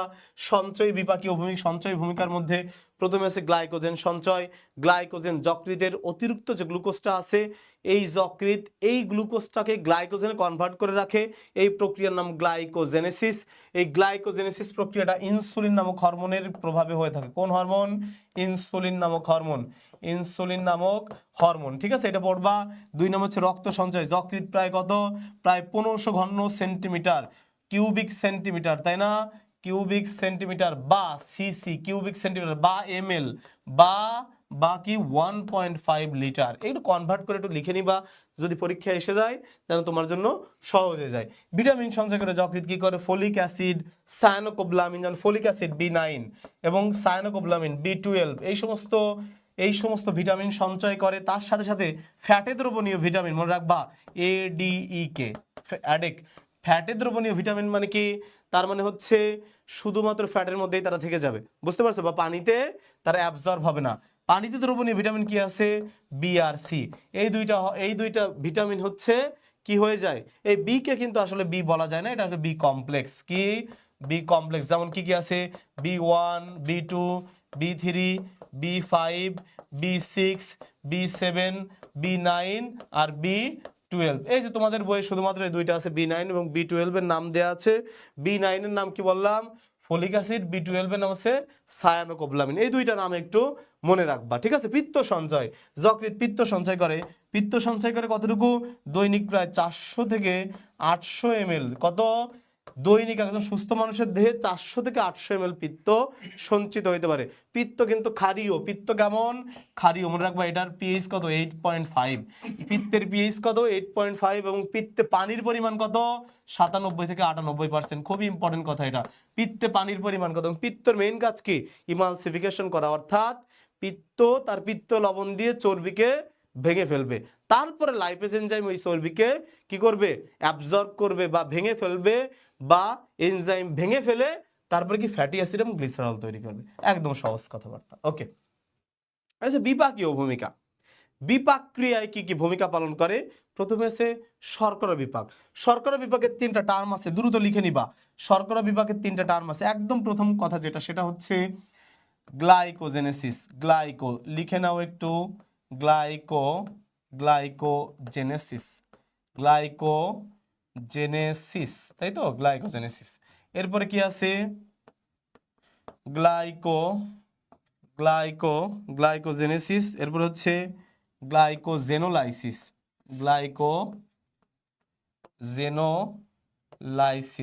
গ্লাইকোজেনোলাইসিস। এরপর হচ্ছে গ্লুকোনিওজেনেসিস, গ্লুকোনিওজেনেসিস। ঠিক আছে। এরপরে আরেকটা আছে ট্রাইগ্লিসারাইড, ট্রাইগ্লিসারাইড। ঠিক আছে, ট্রাইগ্লিসারাইড বা টিজি বলে সংক্ষেপে। কি বলে? টিজি, সংক্ষেপে টিজি। এখন দেখো গ্লাইকোজেনেসিস যে বিক্রিয়াটা, এখানে কি হয়? এখানে হচ্ছে গ্লুকোজ, গ্লুকোজ গ্লাইকোজেনে পরিণত হয়। কিসে? গ্লুকোজ কিসে পরিণত হয়? গ্লাইকোজেনে। গ্লুকোজ কিসে পরিণত হয়? গ্লাইকোজেনে। এখন দেখো লেখা আছে গ্লাইকোজেনোলাইসিস। লাইসিস মানে হচ্ছে ভেঙে যাওয়া, ফেটে যাওয়া, ডিস্ট্রয় হয়ে যাওয়া। তার মানে কি? গ্লাইকোজেনের লাইসিস, গ্লাইকোজেনটা লাইসিস হয়। তার মানে এখানে কি হয়? এই গ্লাইকোজেন থেকে কি হয়? গ্লুকোজ তৈরি হয়। তার মানে তোমার বডির মধ্যে যে গ্লুকোজ ছিল সেটা পুরোটা ওয়েস্ট হয়ে গেছে, পুরোটা খরচ হয়ে গেছে। সেই গ্লুকোজ খরচ হয়ে যাওয়ার পরে জমানো যে গ্লাইকোজেন ছিল, সেই গ্লাইকোজেনটা ভেঙে গ্লুকোজ তৈরি হচ্ছে। এবার দেখো গ্লুকোনিওজেনেসিস। তার মানে কি হচ্ছে? নন কার্বোহাইড্রেট যে সমস্ত উৎস আছে, বা নন কার্বস বলি আমরা, নন কার্বস যে সমস্ত উৎস আছে, এই জায়গাগুলোতে কি তৈরি করে? এই জায়গাগুলো থেকে গ্লুকোজ তৈরি করে। এই জায়গাগুলো থেকে কি তৈরি করে? গ্লুকোজ তৈরি করে। ঠিক আছে। এবার ট্রাইগ্লিসারাইড কি? ট্রাইগ্লিসারাইড হচ্ছে এত বেশি পরিমাণ গ্লুকোজ তুমি ইনটেক দিছো বডির মধ্যে, যে ওইটা এত বেশি পরিমাণ গ্লুকোজটা গ্লাইকোজেনে রূপান্তর করা সম্ভব না। অর্থাৎ বডি আর গ্লাইকোজেন নিতে পারতেছে না, যকৃৎ আর তৈরি করতে পারতেছে না। তখন এই অতিরিক্ত বা এক্সট্রা গ্লুকোজ যেটা আছে, আমরা লিখি অতিরিক্ত গ্লুকোজ। ঠিক আছে, অতিরিক্ত যে গ্লুকোজটা আছে, এই অতিরিক্ত গ্লুকোজটা টিজি রূপে বা ট্রাইগ্লিসারাইড রূপে জমা হয়, টিজি রূপে বা ফ্যাট হিসেবে জমা হয়। তার মানে যে মোটা আমরা অনেক বেশি গ্লুকোজ খাই ফেলছি, সেটা আর কি গ্লাইকোজেনে কনভার্ট হইতে পারে না, পরে টিজি হয়ে গেছে। এবং এই টিজি হওয়ার পরে আস্তে আস্তে কি হবে?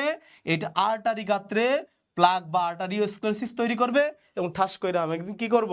হৃদরোগ হয়ে যাবে, আমাদের হার্ট অ্যাটাক, হার্ট ফেলিওর, এই সমস্ত ডিজিজ হয়ে যাবে। জাহিদের ঘুম ভেঙে গেছে এই কথা শোনার পরে। ঠিক আছে, ওই যে ও এমনি হার্টের পেশেন্ট। আমাদের জাহিদ আছে, জাহিদ কিন্তু খুব ভালো ছেলে এবং তোমাদের খেয়াল রাখে, খোঁজ রাখে। এই গ্রুপে অনেক অবদান তার। ঠিক আছে, তো জাহিদ নামটা তোমরা একটু মনে রাখবা, দোয়া করবা জাহিদের জন্য। তাহলে এইখান থেকে পরীক্ষায় কিন্তু বারবার প্রশ্ন আসবে, ভেরি ভেরি ইম্পর্টেন্ট। ঠিক আছে, ভেরি ভেরি ইম্পর্টেন্ট। ঠিক আছে, তাইলে তোমরা এই জিনিসটা একটু ভালো করে একটা স্ক্রিনশট নিয়ে নাও, অথবা দেখে নিবা। এটা কিন্তু খুব ইম্পর্টেন্ট কথা যেটা বলতেছি। সাইডে সরে দাঁড়ালাম। ওকে ওকে, এটা খুব ইম্পর্টেন্ট কথা। এরপরে আমিষ পরিপাক আছে, আমিষ পরিপাক, অ্যামিন পাওয়া যাবে, অ্যামিনকে বাদ দিয়ে দেয়। ঠিক আছে, এটা ইউরিয়া তৈরি হয় অর্নিথিন চক্রের মাধ্যমে, এগুলো একটু পড়ে নিবা। লোহিত রক্তকণিকার ভাঙন, এটা খুব ইম্পর্টেন্ট, যে আরবিসি ভেঙে যায়। এটা তোমরা এটা লিখলে আমি নতুন একটা স্লাইডে যাব নতুন স্লাইডে। ওকে ওকে, তাহলে দেখো যে হচ্ছে, দেখো একটু ভালো করে খেয়াল দেখো, আরবিসি, তাই তো, আরবিসি ভেঙে যায়। আরবিসির প্রধান উপাদান হচ্ছে হিমোগ্লোবিন। তার মানে হিমোগ্লোবিন ভাঙে। এই আরবিসির নর্মাল আয়ুষ্কাল কত দিন? 120 দিন, তাই তো, 120 দিন বা 4 মাস। এখন একটু খেয়াল করে দেখো, যে হিমোগ্লোবিন ভাঙে, হয়ে যায় কি? হিম আর গ্লোবিন। কি হয়ে যায়? হিম আর গ্লোবিন। এই গ্লোবিনটা হচ্ছে প্রোটিন অংশ, গ্লোবিনটা কি? প্রোটিন। এই হিমোগ্লোবিন আবার কি হয়? এই হিমটা কি হয়? বিলিরুবিন এবং বিলিভার্ডিনে ভাগ হয়ে যায়। বিলিরুবিন আর হচ্ছে বিলিরুবিন আর হচ্ছে বিলিভার্ডিন। এখন দেখো এই বিলিভার্ডিনে আয়রন থাকে না, বাট বিলিরুবিনে কি থাকে? আয়রন থাকে। এই কারণে এই বিলিরুবিন ভাঙে কখন? যখন জন্ডিস হয়, হেপাটাইটিস হয়, হইলে কি হয়? চোখের পাতা, চোখের পাপড়ি, হাত পায়ের পাতা, এগুলো সব হলুদ হয়ে যায় এবং মূত্রের বর্ণ হলুদ হয়ে যায়।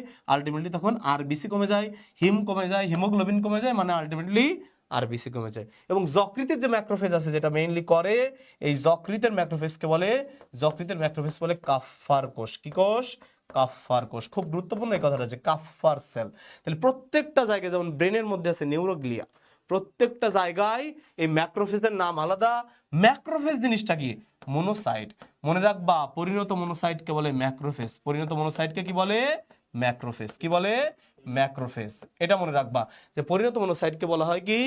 ম্যাক্রোফেজ। ঠিক আছে, পরিণত মনোসাইটকে বলা হয় কি? ম্যাক্রোফেজ। খুব গুরুত্বপূর্ণ কথাবার্তা। হরমোনের ভাঙনটা একটু পড়বা, কোন কোন হরমোন ভেঙে যায়, হরমোন কোন কোন হরমোন খুব দ্রুত ভাঙে, এটা একটু মনে রাখবা। এর মধ্যে দেখো লেখা আছে থাইরক্সিন, টেস্টোস্টেরন। থাইরক্সিন এবং টেস্টোস্টেরন, এই সমস্ত টেস্টোস্টেরন, প্রোজেস্টেরন, এই সমস্ত হরমোন খুব দ্রুত ভেঙে যায়। ঠিক আছে, অন্যান্য হরমোন এত দ্রুত ভাঙে না। ওকে, এরপর দেখো তাহলে এই প্রশ্নগুলো একটু উত্তর করে ফেলো, যে কোন হরমোনের উপস্থিতিতে গ্লাইকোজেনেসিস হয়? কোন হরমোনের প্রভাবে এই গ্লাইকোজেনেসিসটা হয়? একটু দ্রুত আনসার করো, দ্রুত দ্রুত। কোন হরমোনের প্রভাবে এই গ্লাইকোজেনেসিসটা হয়? কোন হরমোনের প্রভাবে গ্লাইকোজেনেসিসটা হয়? এই তো আনসার করো, আনসার করো, দ্রুত দ্রুত আনসার করো। কোন হরমোনের প্রভাবে গ্লাইকোজেনেসিসটা সম্পন্ন হয়? কোন হরমোনের প্রভাবে? দ্রুত আনসার করো। আমি একটু দেখি যে তোমরা কে কে উত্তর করতেছো।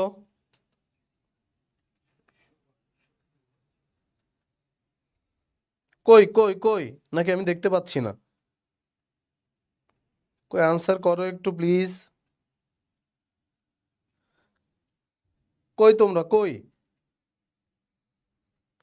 নাকি আমি কমেন্ট দেখতে পাচ্ছি না?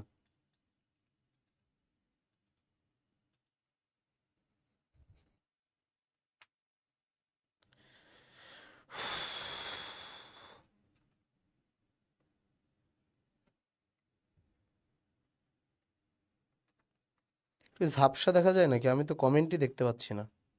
ও এই যে করছে, 2-এর সি, 1-এরও সি, 2-এরও সি। ওরে বাপরে, কতজনে আনসার করে ফেলছে। ঠিক আছে, 1-এরও সি। তাহলে দেখো কোন হরমোনের উপস্থিতিতে গ্লাইকোজেনেসিস প্রক্রিয়াটা সম্পন্ন হয়? ইনসুলিন। ঠিক আছে, যকৃতে আরবিসি, হিমোগ্লোবিন ভেঙে কোনটি উৎপন্ন হয়? বিলিরুবিন। এই যে দেখছো, এটা একদম আন্দাজে একটা উত্তর করছো। বিলিরুবিন ও বিলিভার্ডিন ছাড়া আর কিছু হয় না। হিমোগ্লোবিন ভেঙে গেল, হিমোগ্লোবিন ভেঙে প্রথমে কি হলো? হিম আর গ্লোবিন। এই হিম মানে কি? আয়রন। আর এটা কি? প্রোটিন না? গ্লোবিনটা কি? প্রোটিন না? উত্তর হবে ডি। ভালো করে দেখো, এই বিলিরুবিন বিলিভার্ডিন যে আয়রন থেকে বের হয়, তাহলে বাকি প্রোটিনটা কই গেল? একটু দেখে উত্তর করবা না? এটা এটা খুব সহজ জিনিস, এই জিনিস আর যেন কখনো ভুল না হয়। তাহলে উত্তর কি হবে? আয়রন এবং প্রোটিন। ক্লিয়ার? উত্তর হবে কি? এই যে সি আর ডি। উত্তর হবে আয়রন এবং প্রোটিন। এটা যেন আর জীবনে ভুল না হয়। ওকে, যকৃতের বিভিন্ন রোগগুলো একটু এক নজরে দেখে নাও। প্রথমে হেপাটাইটিস, অর্থাৎ শব্দের শেষে যদি আইটিস থাকে, সংশ্লিষ্ট অঙ্গের প্রদাহ। আইটি আইএস যদি থাকে, এর মানে হচ্ছে প্রদাহ। অর্থাৎ আইটি আইস যেখানেই দেখবা, ব্রঙ্কাইটিস, অর্থিয়াটাইটিস, অটিটিস, সাইনোসাইটিস, অ্যাপেন্ডিসাইটিস, যত নেফ্রাইটিস, কি বলা যায়, মানে যত রোগ, যত আইটিস আছে, তার মানে তার প্রদাহ। তাহলে হেপাটাইটিস যকৃতের প্রদাহ হবে। প্রদাহ হইলো তারপরে কি? এরা কি ভাইরাস দ্বারা হয়, যেমন কি hepatitis virus C, hepatitis virus B, hepatitis virus A, এইগুলা, তাই তো? এবং এগুলো কি আছে? ওই যে এবিসিডি।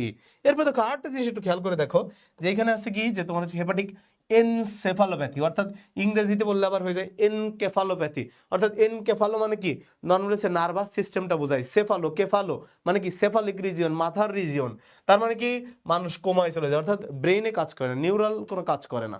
ঠিক আছে, এটা খুব ইম্পর্টেন্ট। এবার হচ্ছে বার কায়ারি সারডম, বা তোমার হচ্ছে যে কায়ারি সিনড্রোম, মানে কি? নর্মালি শিরাতে, ভেইনের সমস্যা হয়। কোথায়? ভেইনে। অর্থাৎ ভেইন ব্লক হয়ে যায়, হেপাটিক শিরাগুলো কি হয়ে যায়? বন্ধ হয়ে যায়। হেপাটিক শিরাগুলো কি হয়? বন্ধ হয়ে যায়। প্রাইমারি বিলিয়ারি সিরোসিস, একটা অটো ইমিউন রোগ, ভেরি ভেরি ইম্পর্টেন্ট এটা। হেপাটোমেগালি, মেগা মানে বড় হয়ে যাওয়া, অর্থাৎ যকৃৎ কি হয়ে যায়? বড় হয়ে যায়। এই রোগগুলো খুবই ইম্পর্টেন্ট, এই রোগগুলো খুবই ইম্পর্টেন্ট, এগুলো পরীক্ষায় আসবে, কিন্তু পড়ে ফেলবা। যে একটা রোগের নাম একটু বলে ফেলো। এমসিকিউ গুলোর আনসার করো, দ্রুত দ্রুত এমসিকিউ গুলোর আনসার করো। প্রথম এমসিকিউ দেখো, যকৃতের কোন খণ্ডটি সবচেয়ে বড়? যকৃতের ম্যাক্রোফেজ কি বলে? মানুষের যকৃৎ দেহের ওজনের কত ভাগ? দ্রুত আনসার করো তো এই কোশ্চেন গুলার। ফার্স্ট আনসার করো, দাগ নাম্বার মেনশন করে করবা। 1-এর কত, 2-এর কত, 3-এর কত, দ্রুত আনসার করো, দ্রুত দ্রুত। দেখি একটু দ্রুত আনসার করো। একের সি। সারিকা শ্রাবন্তী বলছে একের সি। তারপরে যকৃতের কোন খণ্ডাংশ সবচেয়ে বড়? এ বলছে ডান খণ্ডাংশ, তাই তো? দেখি আর দুই একজন কি বলে। পরের কোশ্চেনটার আনসার করো, পরের কোশ্চেনটার আনসার করো। 2 এরও সি। যকৃতের ম্যাক্রোফেজ কি বলে? কুফার কোষ। তুমি এটা বলছো কুফার কোষ বলে, ঠিক আছে। দেখি আরেকজন কি বলে। 3 নাম্বার কোশ্চেনটা আনসার করো। যকৃৎ দেহের ওজনের প্রায় কত ভাগ, কত পার্সেন্ট জায়গা যকৃৎ দখল করে? তাহসিন একবারে উত্তর করছে সিসিবি। সিসিবি 3 থেকে 5%, তাই তো? সিফাত উত্তর করছে সিসিবি। আফরিন আনসার করছে কি সিসিবি। ওকে, তোমরা তিনজনই সঠিক বলছো। ডান খণ্ডাংশে সবচেয়ে বড় ম্যাক্রোফেজকে বলে কাফ্ফার কোষ। সবগুলোই ঠিক আছে। ওকে, পরবর্তী কোশ্চেন, যে পিত্তের অন্যতম উপাদান কোনটা? এইটা একটু আনসার করো, যে পিত্তের অন্যতম উপাদান। অপশনটা ভালো করে দেখা বলবা কিন্তু। পিত্তের অন্যতম উপাদান কোনটা? পিত্তের অন্যতম উপাদান কোনটা? ঠিক আছে, সুমাইয়া যেটা বলছো ঠিক আছে। আদিবা তাহসিন বলছো, রেশাদ বলছো, ঠিক আছে। ওকে, ঠিক আছে, তোমাদের সবার কমেন্টে আমি পড়লাম। এখন 4 নম্বর কোশ্চেন উত্তর করো। পিত্তের অন্যতম উপাদান কোনটা? পিত্তের অন্যতম উপাদানের মধ্যে কোনটা অন্যতম উপাদান? কোনটা হবে? তাড়াতাড়ি আনসার করো। পিত্তের অন্যতম উপাদান কোনটা? এই যে 4 বলছে সি, পিত্ত লবণ। ভেরি গুড, প্রথমে উত্তর পেয়ে গেছে। উত্তর করছে কি তাহসিন। ভেরি গুড, আমরা পরের স্লাইডে চলে যাব, যে সবার আগে আনসার করছে। ওকে, অগ্ন্যাশয় প্যানক্রিয়াস। দেখো চিত্রটা দেখা যায় কিনা, ভালোভাবে বোঝা যায় কিনা। এবং এইটা দেখো, এই যে এইটা বলতেছে কি, যে এটা কোথায় অবস্থান করে? দেখো এইটা, এইটা হচ্ছে এই যে দেখো ডিওডেনামের অর্ধবৃত্তাকার কুণ্ডলী। তার মানে এটা কি ডিওডেনাম? এটা অর্ধবৃত্তাকার কুণ্ডলী না? এর ফাঁকে অবস্থান করতেছে। এবং এটা কত? 12 থেকে 15 সেন্টিমিটার পর্যন্ত লম্বা হয়। এবং এইটা 5 সেন্টিমিটার পর্যন্ত চওড়া। কত? 5 সেন্টিমিটার পর্যন্ত চওড়া হয়, ঠিক আছে। এবং এটা কেমন? এটা হচ্ছে গোলাপি ধূসর বর্ণের। কেমন বর্ণ? গোলাপি ধূসর বর্ণ। গোলাপি ধূসর বর্ণের। কেমন দেখতে? গোলাপি গোলাপি ধূসর বর্ণের, ঠিক আছে। এবং দেখতে কেমন? মরিচের মতো। দেখতে কেমন? মরিচের মতো দেখতে। মরিচের মতো দেখতে। মরিচের মতো দেখতে। খুব ইম্পর্টেন্ট কথা এই দুইটা। এবং এর মাঝখান দিয়ে এই যে কেন্দ্রীয় সেরা চলে গেছে, এই যে কেন্দ্রীয় সেরা চলে গেছে, এদেরকে বলতেছে উইসাং নালী। কি বলতেছে? উইসাং নালী। খুব ইম্পর্টেন্ট কথা, এটা পড়ে নিবা ভালো করে। দেহ এবং লেজ থাকে, ঠিক আছে। এই চিত্র কি ভালো করে দেখা যায় কিনা জানি না। আর এইটা কিন্তু এই যে এটা হলো পিত্তথলি, বুঝতে পারছো? এইটা হলো পিত্তথলি। এইখান থেকে ডিরেক্ট আইসা এই ডিওডেনামে উন্মুক্ত হয়। আর এই যে ব্লু কালার যেটা দেখা যাচ্ছে, এটা হচ্ছে শিরা। লাল কালার যেটা দেখা যাচ্ছে, এটা হচ্ছে ধমনী, ঠিক আছে। প্রত্যেকটা অর্গানে একটা এরকম লাল নীল দেখতে পারবা। তার মানে ওইখানে অক্সিজেনযুক্ত রক্ত যাচ্ছে, আবার কি কার্বন ডাই অক্সাইড যুক্ত রক্ত ব্যাকে ফিরে আসতেছে। এখানে কি দেখা যায়? আইলেটস অফ ল্যাঙ্গারেঞ্জ দেখা যায়। এর আলফা, বিটা, ডেল্টা এবং গামা বা পিপি কোষ থাকে। আলফা কোষ থেকে কি ইনসুলিন ক্ষরণ হয়। বিটা কোষ থেকে আলফা কোষ থেকে হচ্ছে গ্লুকাগন ক্ষরণ হয়। গ্লুকাগন ক্ষরণ হয়। আর বিটা কোষ থেকে কি ইনসুলিন ক্ষরিত হয়। ইনসুলিন, এগুলো সহজ কথা, এই জন্য দ্রুত তোমাদেরকে বলে দিচ্ছি, সহজ কথাবার্তা। এবং ডেল্টা কোষ থেকে কি করতে হয়? সোমাটোস্ট্যাটিন ক্ষরিত হয়। কি ক্ষরিত হয়? সোমাটোস্ট্যাটিন ক্ষরিত হয়, ঠিক আছে। এবং ডেল্টা বা পিপি কোষ থেকে প্যানক্রিয়াটিক পলিপেপটাইড। গ্লুকাগন কি করে? চিনির লেভেল বাড়ায় দেয়। গ্লুকাগনের কাজ কি? চিনির লেভেল বাড়ায়। কি করে? বাড়ায় দেয়, অর্থাৎ প্লাস প্লাস বাড়ায়, ঠিক আছে। আর ইনসুলিন কি করে? এটা কমায়। তার মানে এই দুইটা কি করে? ব্যালেন্স করে। আর এই দুইটাকে নিয়ন্ত্রণ করে হচ্ছে সোমাটোস্ট্যাটিন, অর্থাৎ আলফা এবং বিটা কোষের ক্ষরণ নিয়ন্ত্রণ করে কে? সোমাটোস্ট্যাটিন। প্যানক্রিয়াটিক পলিপেপটাইড কি করে? এই প্যানক্রিয়াটিক পলিপেপটাইডকে কনভার্ট করে, ঠিক আছে। তাহলে এই জিনিসগুলো একটু ভালো করে পড়তে হবে। এবং অগ্ন্যাশয়কে বলা হচ্ছে মিশ্র গ্রন্থি। কি বলা হয়? মিশ্র গ্রন্থি। কি বলা হয়? মিশ্র গ্রন্থি। মিশ্র গ্রন্থি বা মিক্স গ্ল্যান্ড বলার কারণ কি? এরা কি করে? বহিঃক্ষরা যে অংশটা আছে এখান থেকে জুস বা রস ক্ষরণ করে। আর অন্তঃক্ষরা অংশ থেকে, এইগুলোর নাম হচ্ছে হরমোন। এগুলোর নাম কি? হরমোন। তাহলে যে হরমোন ক্ষরণ করতেছে, এনজাইমও ক্ষরণ করতেছে, এই কারণে এদেরকে বলতেছে কি? এই কারণে এদেরকে বলতেছে মিশ্র গ্রন্থি। আর অগ্ন্যাশয়ের যত হরমোন, যত এনজাইম ক্ষরিত হয়, এগুলো কিন্তু আমরা ক্ষুদ্রান্ত্রের মধ্যে পড়ে আসছি। ওই যে trypsin, chymotrypsin, carboxypeptidase, aminopeptidase, dipeptidase, collagenase, elastase, এগুলো টানা পড়ে ফেলবা, ঠিক আছে। তুমি একই পড়াশোনা। ওকে, পরবর্তী স্লাইডটা একটু দেখি। বলো তো উইসাং নালী কোথায় দেখা যায়? কেন্দ্রীয় একটা নালী ছিল, এই নালীটার নাম হচ্ছে উইসাং নালী। কেন্দ্রীয় নালী, তার মানে এই উইসাং নালীটা দেখা যায় কোথায়? অগ্ন্যাশয়। এটা খুব সহজ প্রশ্ন।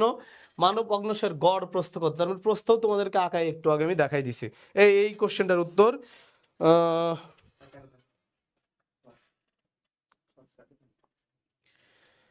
জামিলুর বলতেছে ভাই এক্সট্রা লেখা থেকে কোশ্চেন আসে? হ্যাঁ অবশ্যই আসে, আসবে না কেন? তুমি এটা লিখে নিবা সাথে সাথে, অথবা যে তথ্যটা তোমার বাদ পড়ে যায় এইটা শেষে রিভিউ ক্লাসটা দেখবা। একটু উত্তর করে দাও, উত্তর করে দাও। এই যে উত্তর করছে কত? তাহসিন উত্তর করছে কি? তাহসিন উত্তর করছে বি। বি উত্তর করছে কি? বি, তাই না? ওকে, অগ্ন্যাশয় 2 এর কথা হবে এই 5%। ভেরি গুড, তোমরা ভালো উত্তর করলে। ওকে, পরবর্তী টপিকে আমরা একটু চলে যাই। পরবর্তী পরিপাকতন্ত্রের কাজ। পরিপাকতন্ত্রের কাজ পড়ার দরকার নেই, পরিপাকতন্ত্রের কাজ টোটাল যা পড়ে আসলাম এতটুক। এটা হচ্ছে পরিপাকে হরমোনের ভূমিকা পড়বা, ঠিক আছে? পরিপাকে হরমোনের ভূমিকাটা খুবই গুরুত্বপূর্ণ। যেমন প্রথমে আছে গ্যাস্ট্রিন, দাগাই দিচ্ছি, একটু জাস্ট দেখে নিবা। প্রথমে কি আছে? গ্যাস্ট্রিন আছে। গ্যাস্ট্রিন হরমোন জি কোষ থেকে গঠিত হয়। কি কোষ? জি কোষ। নামই তো গ্যাস্ট্রিন, তাই তো? তাহলে গ্যাস্ট্রিন হরমোন, তার মানে পাকস্থলীর মধ্যে যত জুস খরিত হয় সব নিয়ন্ত্রণ করবে গ্যাস্ট্রিন। সিক্রেটিন পৃথিবীর প্রথম আবিষ্কৃত হরমোন, খুবই গুরুত্বপূর্ণ এটা, 100% ইম্পর্টেন্ট যে পৃথিবীর প্রথম আবিষ্কৃত হরমোনের নাম কি? সিক্রেটিন। একটু মনে রাখবা, এটা অ্যাসিড বিরোধী হরমোন। এটা কি? অ্যাসিড বিরোধী হরমোন। এটা কি? অ্যাসিড বিরোধী। অ্যাসিড বিরোধী, সরাসরি কোশ্চেন এটা জাহাঙ্গীরনগর ইউনিভার্সিটির। অ্যাসিড বিরোধী। কোলেসিস্টোকাইনিন, কোলেসিস্ট মানে কি? এর মানে হচ্ছে সরাসরি পিত্তথলি। তার মানে কি? এরা প্যানক্রিওজাইমিন, তার মানে অগ্ন্যাশয় এবং পিত্তথলির দুইটার ক্ষরণ নিয়ন্ত্রণ করে, মনে রাখবা। দেখো প্যানক্রিয়াস, প্যানক্রিয়াস থেকে প্যানক্রিওজাইমিন, নাম একবারে ইজি ভাই। একে অনেক সময় বলতে পারে সিসিকে, কোলেসিস্টোকাইনিন, সিসিকে। ওকে ওকে। সোমাটোস্ট্যাটিন একটু আগে পড়ে আসলাম যে ডেল্টা কোষ, ডেল্টা বা এর নাম হচ্ছে ডি কোষ থেকে খরিত হয়।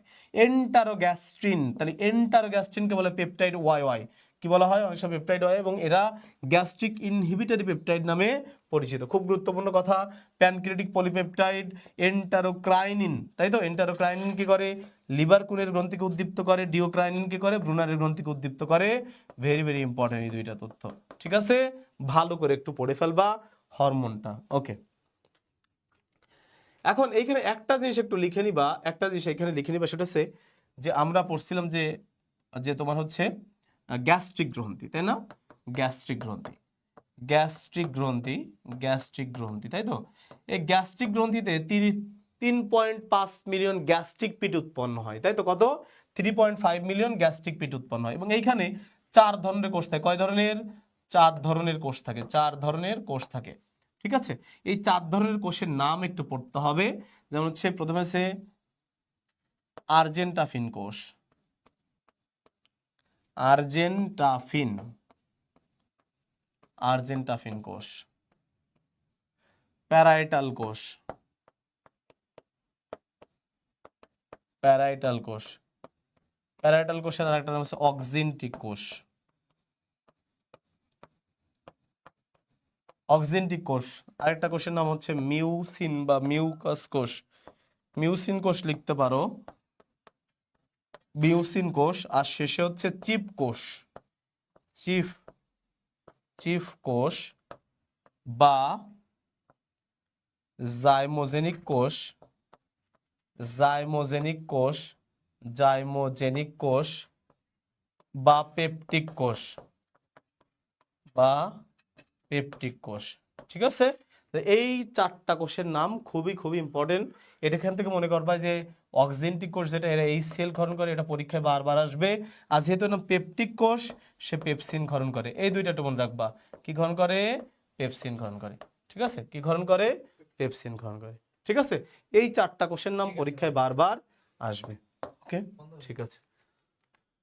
এরপর হচ্ছে তোমরা একটু স্থূলতা নিয়ে পড়বা, যে BMI, body mass index, BMI body mass index. উপরে কি আছে?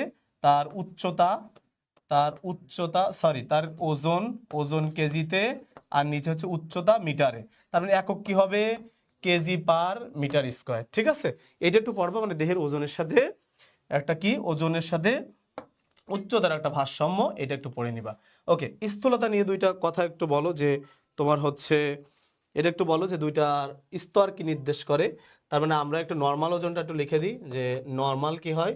নর্মাল হচ্ছে 18.5 থেকে 24.99, ঠিক আছে?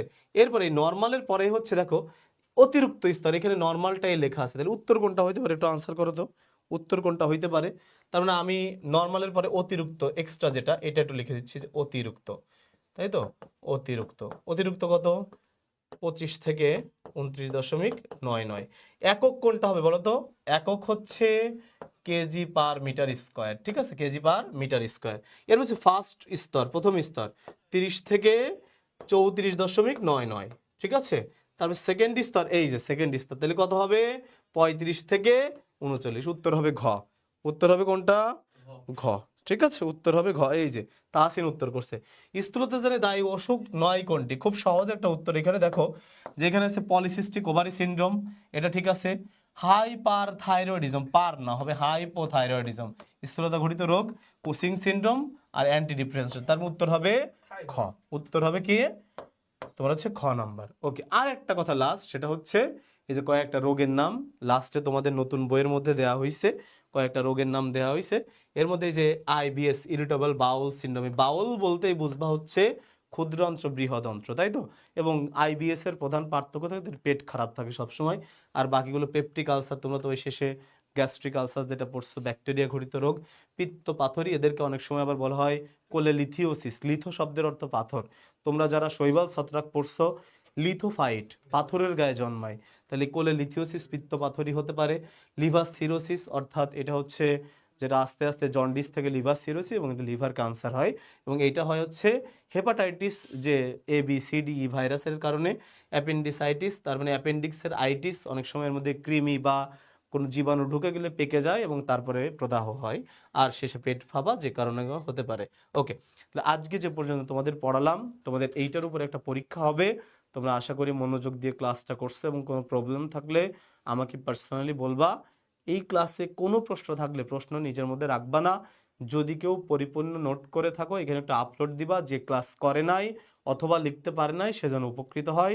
তোমাদের সাথে আবার দ্রুতই দেখা হবে, এবং তোমাদের কিছু রিকোয়েস্ট থাকবে, তোমাদের বন্ধুদেরকে একটু ইনভাইট করো। আমরা ঠিক এইভাবেই তোমাদেরকে যত্ন নিয়ে পড়াবো।